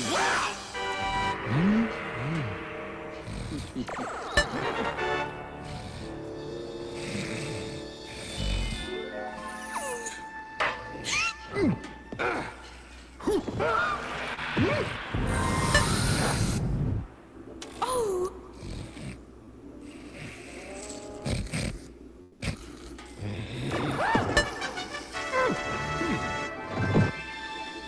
Please save me! The cage is locked with a key. The dragon keeps it around his neck. To slay the dragon, use the magic sword.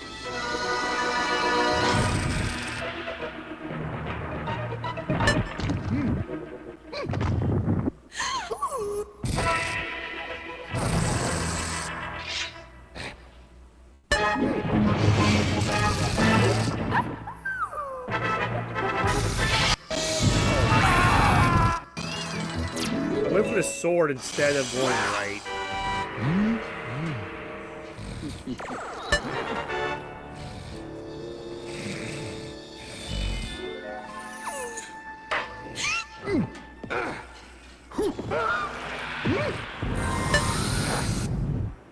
Oh!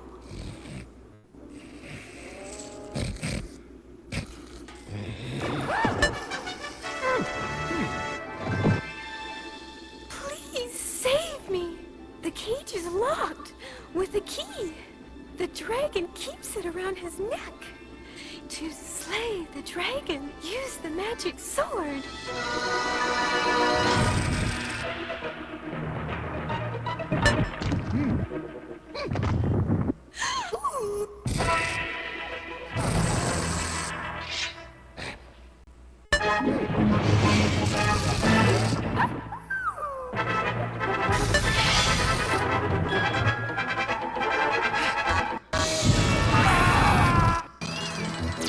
Once again, I went for the sword. Getting sword happy here. Like, no. Next thing to do is get to the sword. I was not ready.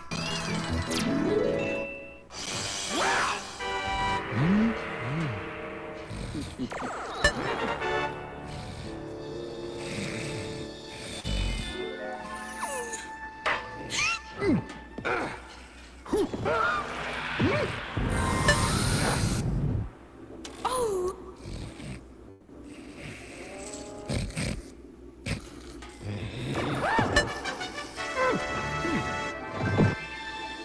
Please save me! The cage is locked with a key.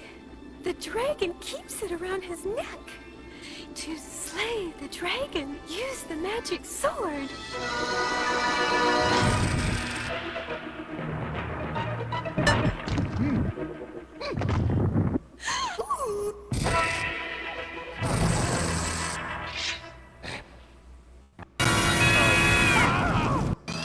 Late that time. I was late.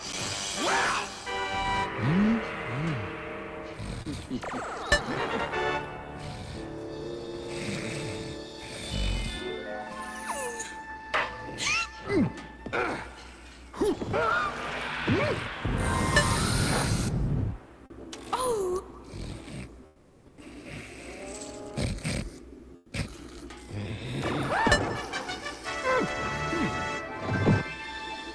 Please save me! The cage is locked with a key. The dragon keeps it around his neck. To slay the dragon, use the magic sword.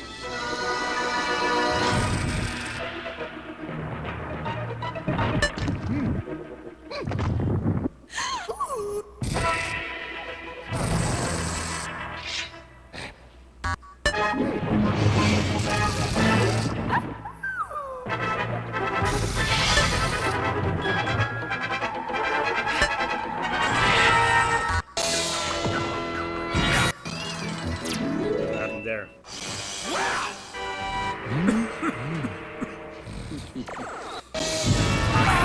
I use the sword. Not doing well here.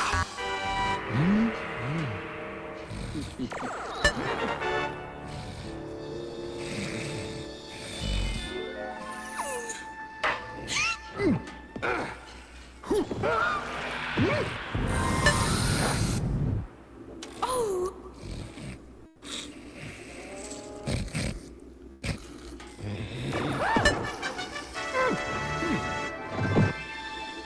Please save me! The cage is locked with a key. The dragon keeps it around his neck. To slay the dragon, use the magic sword.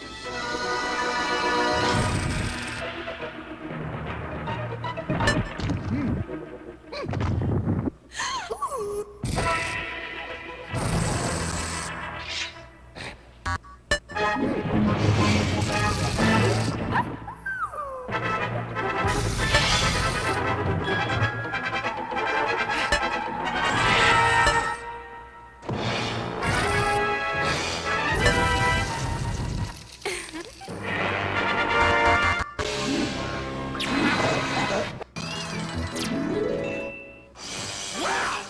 I was anticipating what's going to come, and then it's not what I thought it was. I go with what I anticipate, and not what I see.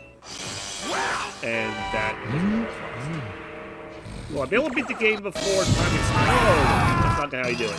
A second straight time I missed the first input.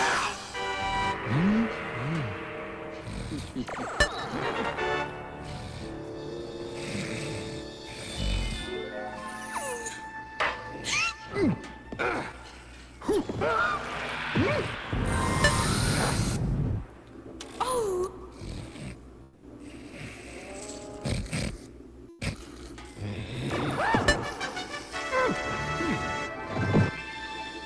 Please save me! The cage is locked with a key. The dragon keeps it around his neck. To slay the dragon, use the magic sword.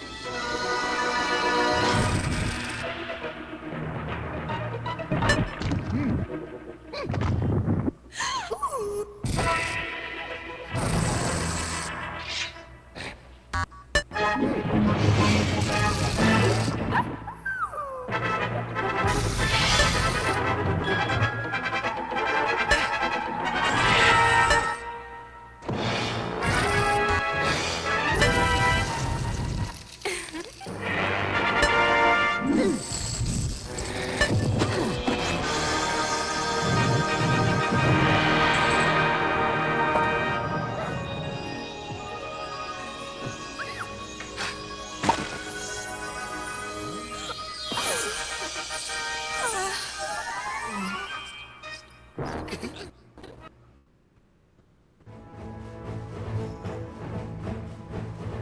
All right.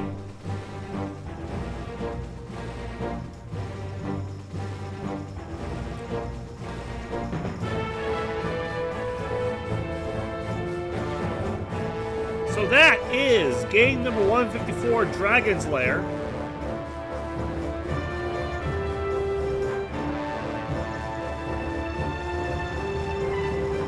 Game that unsurprisingly does have some really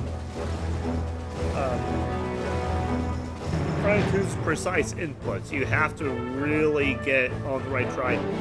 I must emphasize on the original arcade release, it didn't have those button inputs you see at the top, so it's a little more cryptic. And while it sometimes does flash things, it's not doesn't do that all the time.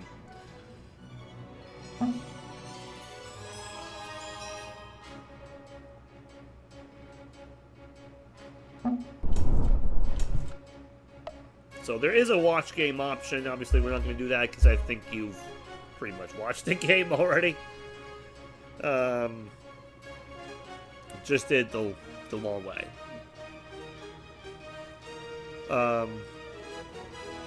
Normally at this time, we would take a little bit of a 15-minute break, but I'm going to slightly postpone that for one game. Just so we can make it an 18-minute break. Yeah, but we're not going to do... If we do it now, it'll be 15 because we're still using the Nintendo Wii. For this next game, Pac and Pal. And we're... So, in... Actually, I'm going to turn off... Let's see...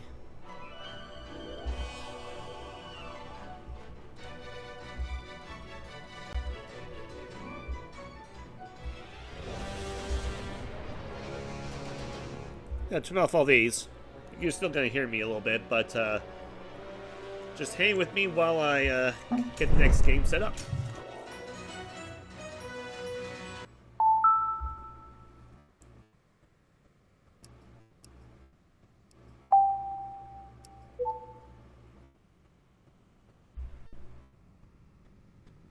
Let's get this taken care of.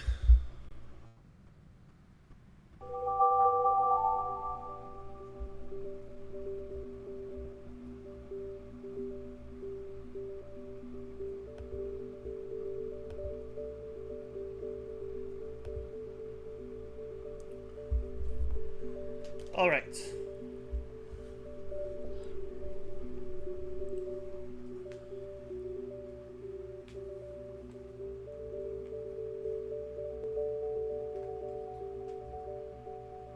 Lair is out.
Forgot about that.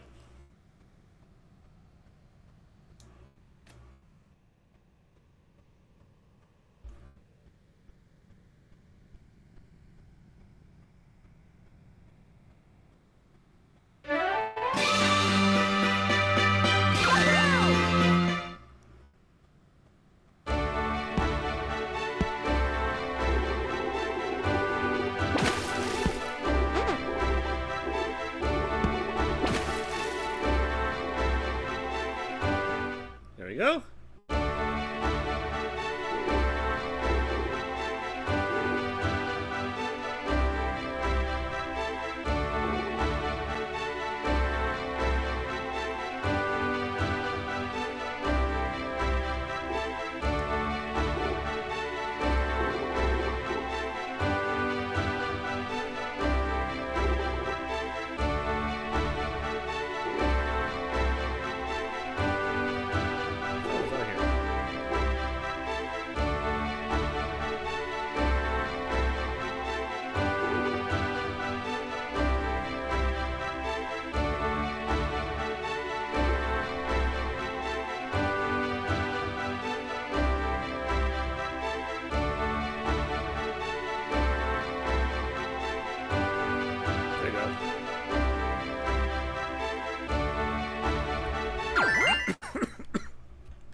So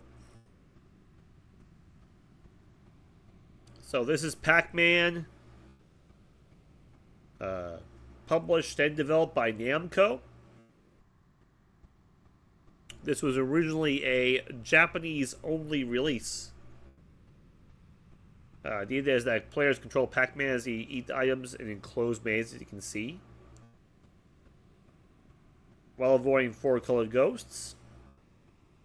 He's assisted by a green-colored creature called Miru, the Pal, per se, who brings items to the center box. Pac-Man can also pluck power-ups that briefly stun the ghosts.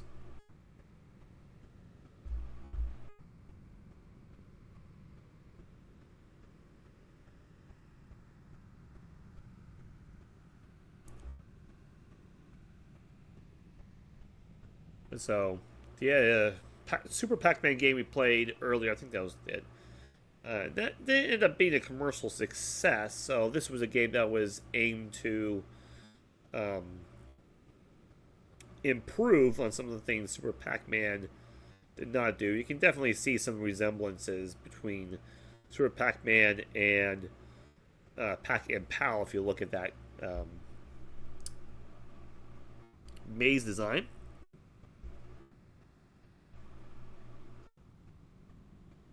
Technically, here in the States, we didn't see it until 1998.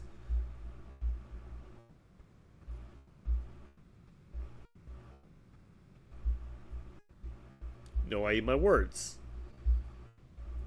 It was basically the mid-2000s. This is about the time. That was about the time we first saw it in the States. So, with that said,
okay, never mind.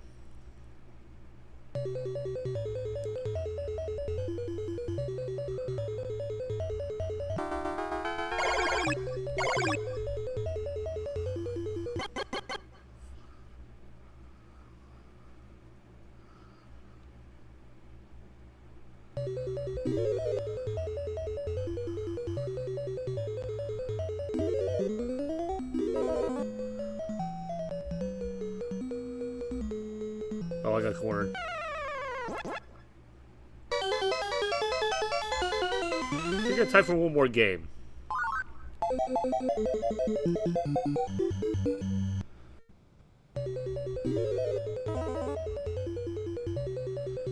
Oh, I ran away from my pal. Whoops.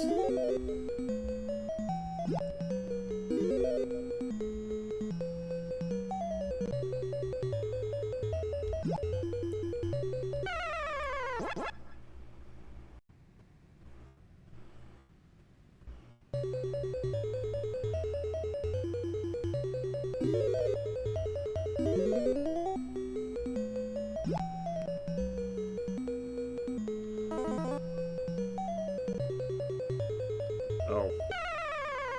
I was not watching the ghosts. That's pretty bad.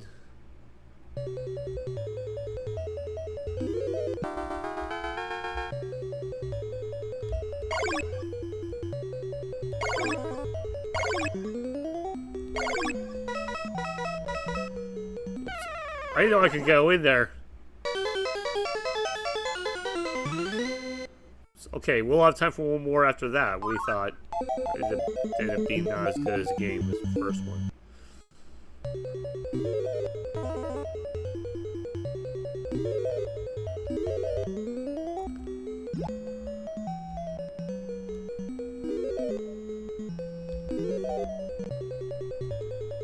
Nah.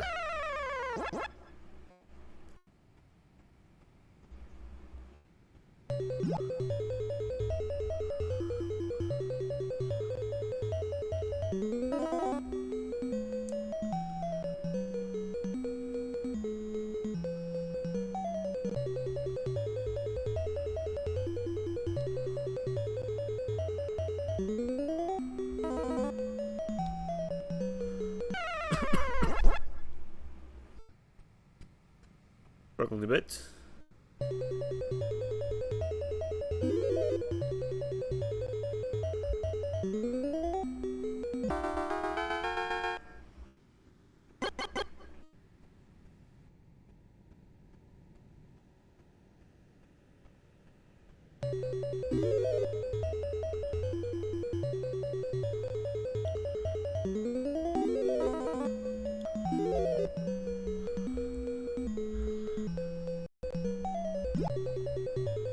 Oh, I thought to get by him. Next game, that's all we're gonna have time for. Pac and Pal. Game number 155. We have only one game to go. As I said, we're gonna take an 18-minute timeout before we do so. So, less than an hour left in our time, actually. So, we have most of our time finished. But first, let's take our 18-minute time intermission, and I'll see you afterwards.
grief, man! That's the great Frostbite Bailey! Against all odds, he builds his igloo by leaping treacherous moving ice. What? He faces one fearsome predator after another.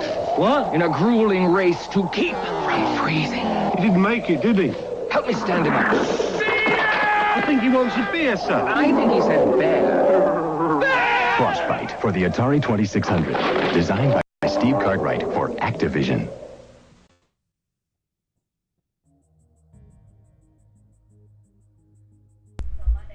Sorry about that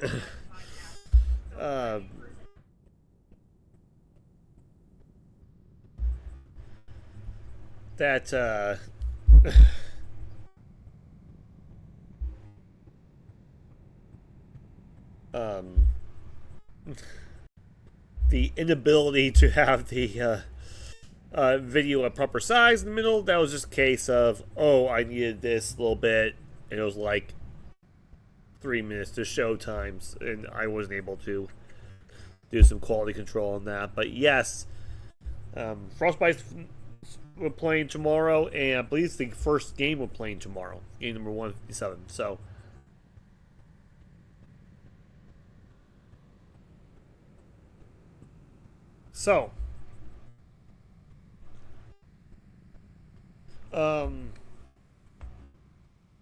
we're going to conclude with a look at the video game Crash, because it is about this time when it happened. But first off, we're going to do a little bit of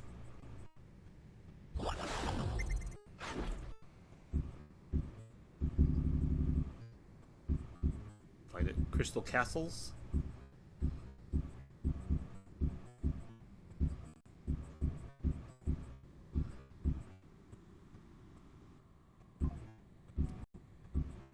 There we go.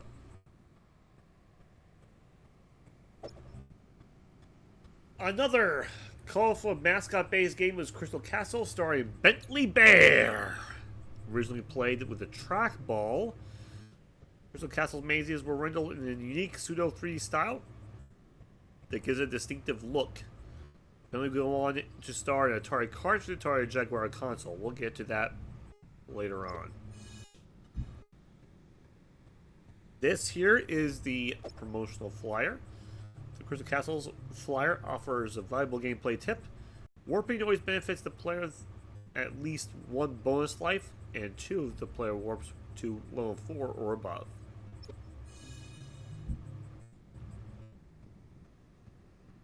Twilight Magazine introduced Crystal Castles to its readers in the September-October 1983 issue.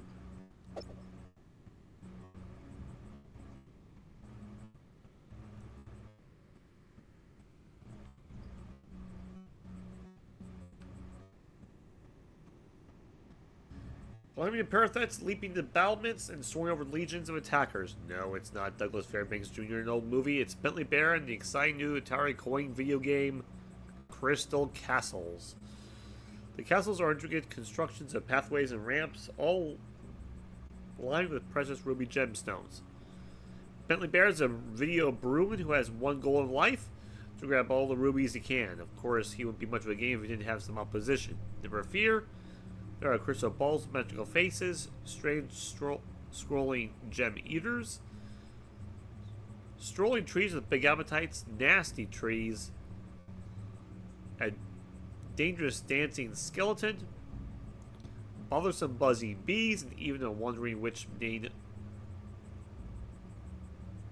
Berthilda. Bentley's a fast little bear, though, and if you quickly the trackball, you can make him zip past his competition, leaping over enemies and to stun them, scoot over to the tunnel interior, and even discovering secret warps which transport players automatically to higher play levels and bigger points. The action heats up quickly.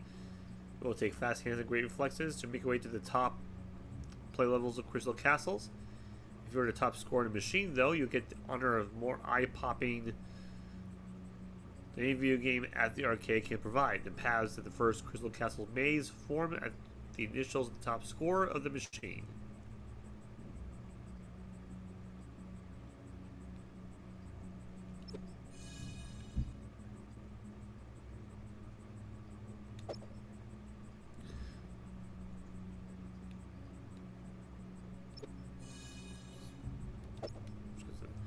Billy narrates his own advertisement from the September 1983 issue of a popular video game magazine. Name's Bentley Bear and I'm bustin' loose.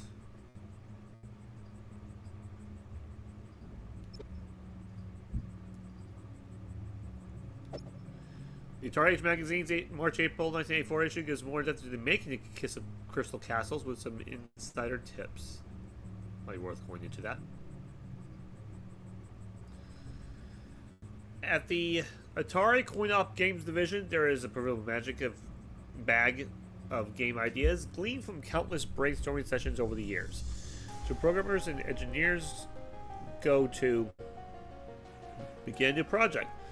Ideas are usually no more than a few vague phrases or a design sketch. For example, the original idea jotted a file card from which centipedes sprang stated simply the segment worm that the player controls to crawl across the screen. From that basic thought came one of Atari's most popular games ever.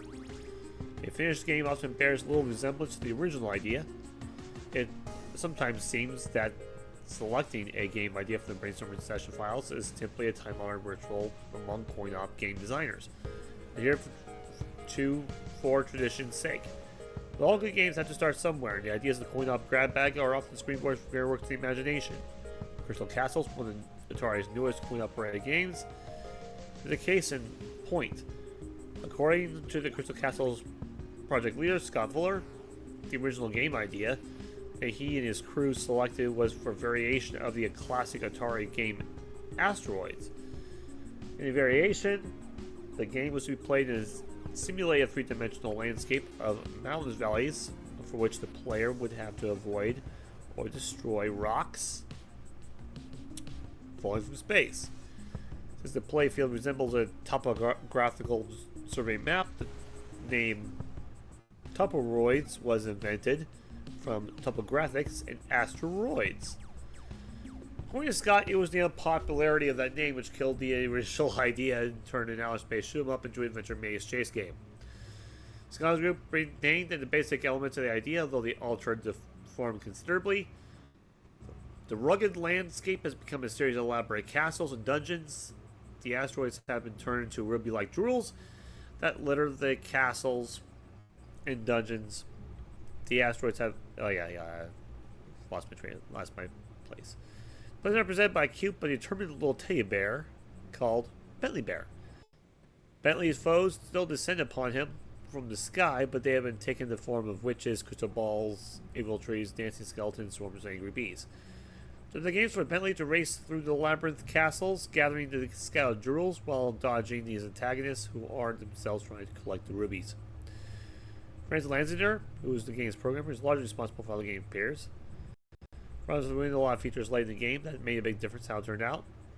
When Franz put the elevators in the castles and came up with the magic hat, which allows Bentley to become invincible for short periods, the game really started to take shape. Still, the game had a distance to go before it reached production. When it was first tested in selected arcade locations, gameplay started out high, then dropped off. The project team considered a number of possible reasons to account for this. It was probably first attracted to the game by its magnificent graphics, they figured, then found out it would be too boring or too difficult. Scott tended to think it was the latter. Some players complained that the swarms of bees were too aggressive, that was too hard, he says. So he returned to the game programming lab in Tapless.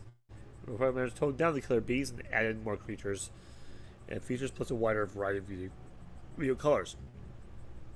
When they finished, the game featured 16 different castles, original variations each time they appear. After every 100 plays, the game's entire color scheme changes automatically. Also impressive is the fact that the player stops scoring initials. In addition to being kept in an electronic score table, it is incorporated as a large block letters in the architecture of the first castle. The game was sent back into the field for their testing, where the player enthusiasm started high and remained high. It seems that it has fantastic potential for longevity, says Scott. There has been new games that have earned more at first, but Crystal Castles have been at a test location for several months, and earnings haven't dropped yet. Scott, this indicates the game is developing a following, much as Centipede and Asteroids did, for video aficionados who may remain devoted players for months or even years. This could mean the Crystal Castles could be on its way to becoming another Atari arcade classic.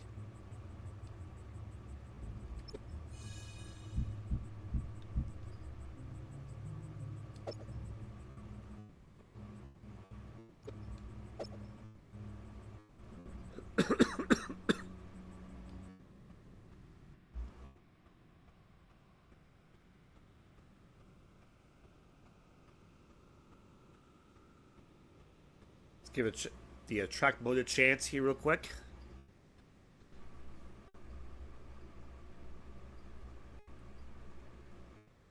Just to kind of get a little bit of an idea of what we're trying to do.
Let's see.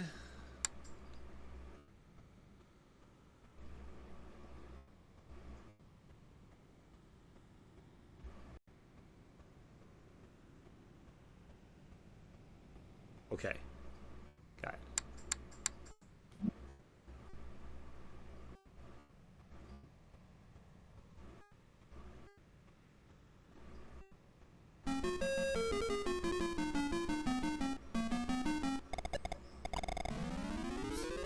Start.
Doomsdome.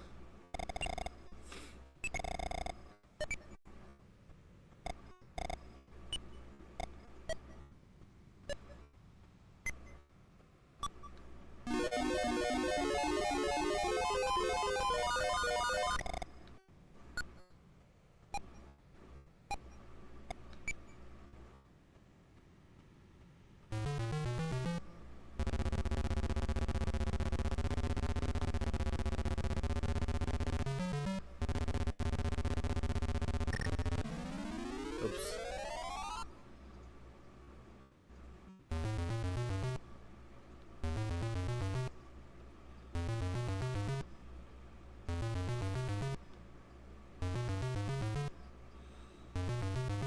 We're supposed to get there.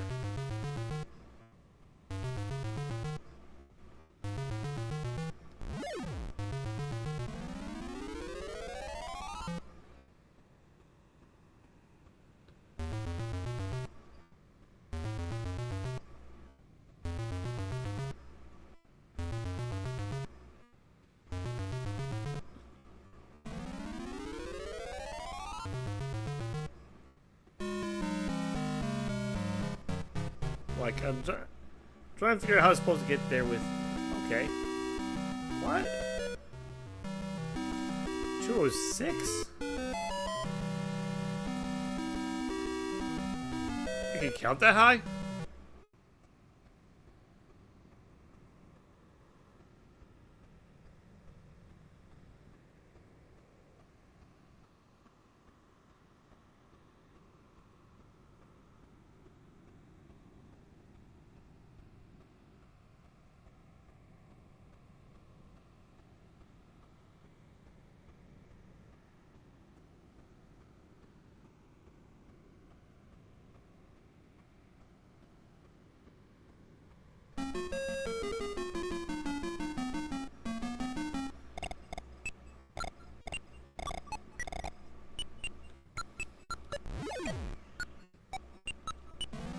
Oh, I thought I was gonna jump.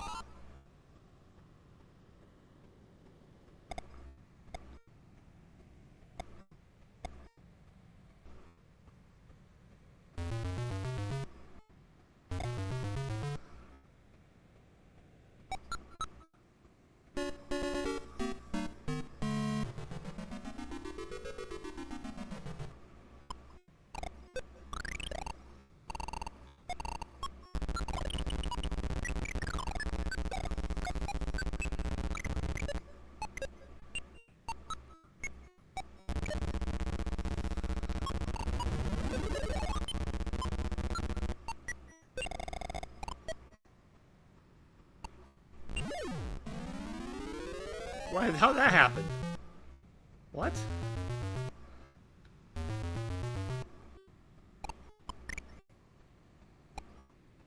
Was not leaving. No, it didn't jump the bat over everyone. Whoops. That was not what I was trying to do.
Okay.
No, they didn't last long.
What time there? I thought I had all of them.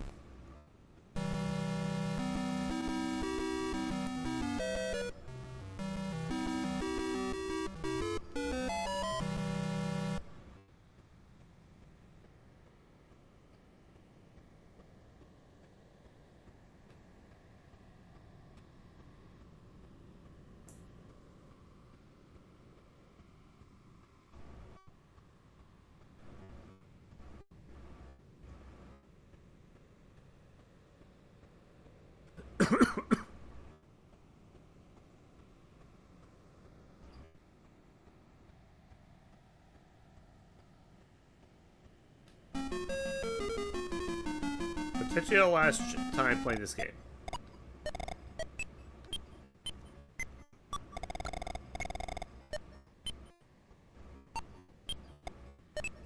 Yeah, I went through over there and I missed it.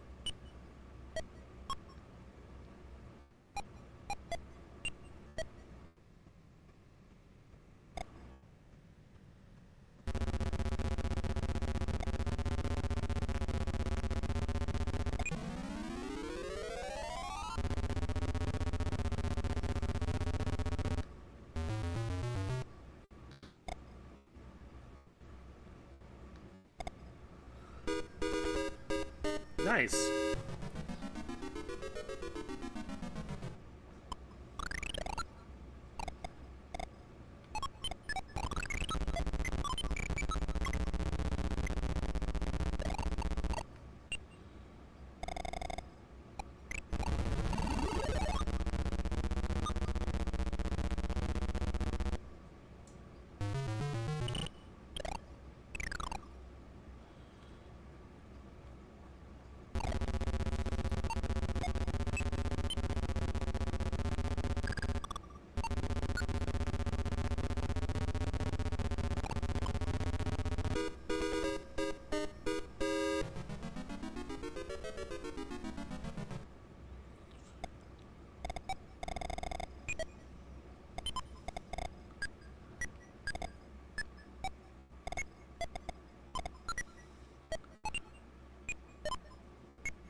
there's not like no real warning when that invincibility ends, and it's not for very long.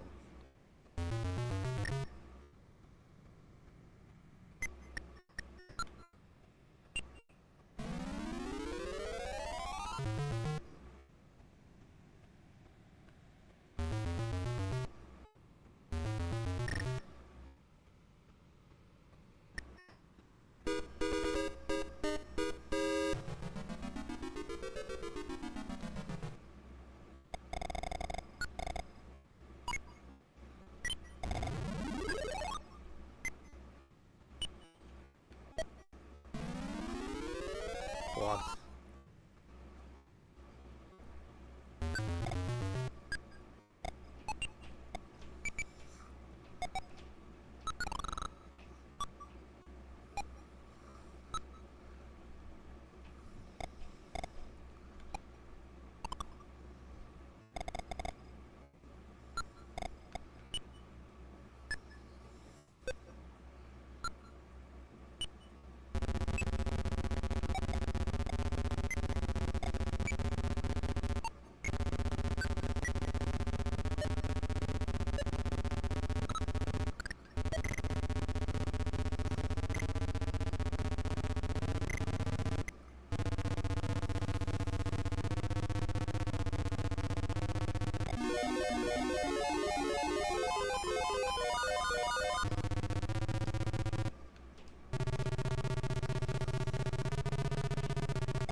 Got screwed on that. And that's game, and we'll call it.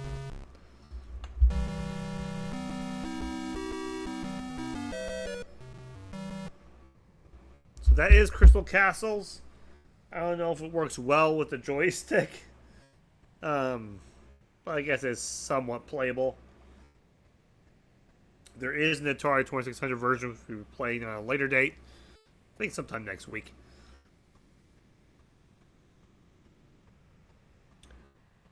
But in the meantime, I think we need to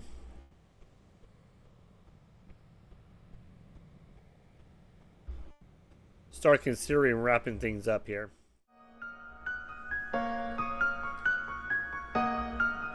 That was abrupt there. Alright. So next time, which is tomorrow morning, we're going to do a ton more games.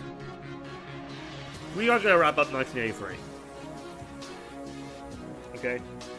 We're going from August all the way to basically the top of 1984.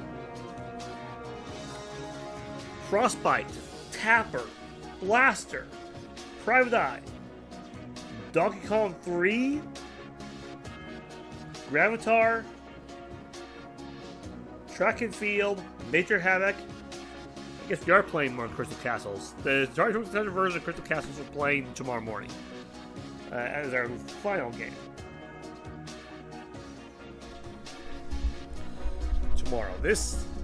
Tomorrow's broadcast is going to be a little more hectic because it's going to feel like more of like one of our earlier broadcasts when we end up just having game instead of like just having a little more slower.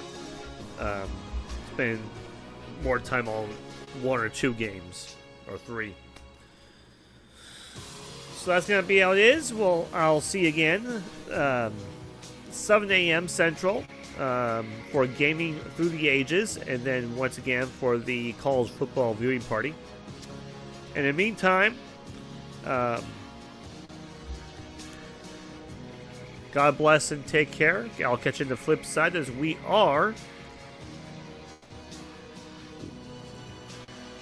843 games away from 844 games away from Sonic Adventure 2. Now, I promise, it is about this time, I would say, when the video game crash happened.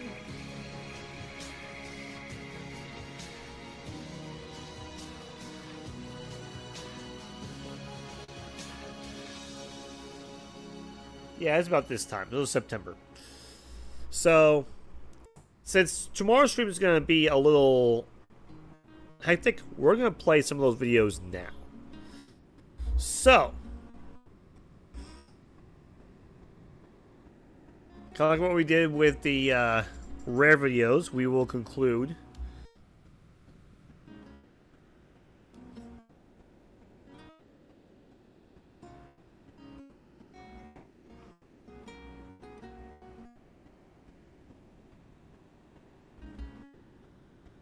with a look at the crash. And then, once again, as I said before, I will see you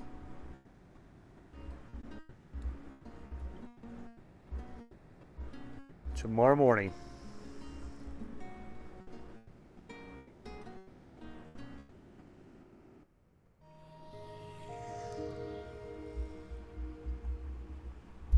When you have a tragedy, and I do believe that the fall of the video game industry in the early 80s was a tragedy. It was a tragedy to many, many people.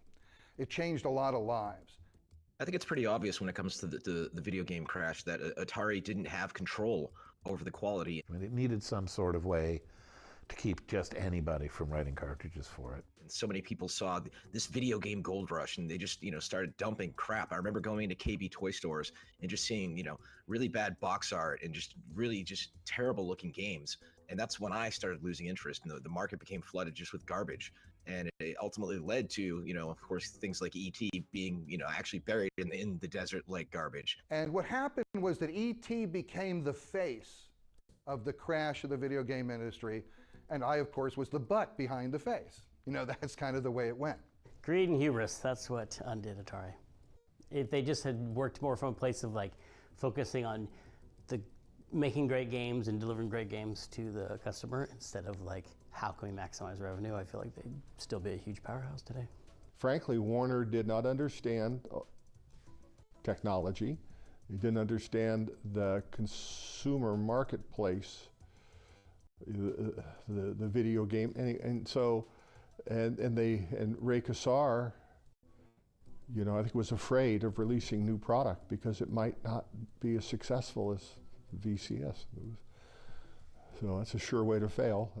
I regret that we didn't have a new console by '84 that would have made it so that Atari continued to be a really viable business. We never, ever got down to ever having any process by which we could come up with a better system. Even to say, I think people do believe that, like, if they had just released like the 5200 earlier, or if they released the 7800, or they had done different things, they would could never have they would have survived the crash a lot better, and they would be like a powerhouse today. Like as a kid, I didn't know much about business, but I just felt like something was wrong. No one knew anything. Certainly, no one knew how to replace an existing console with a new one. The real one-liner about why the game industry crashed and went away is that it was a first product life cycle and nobody knew what to do.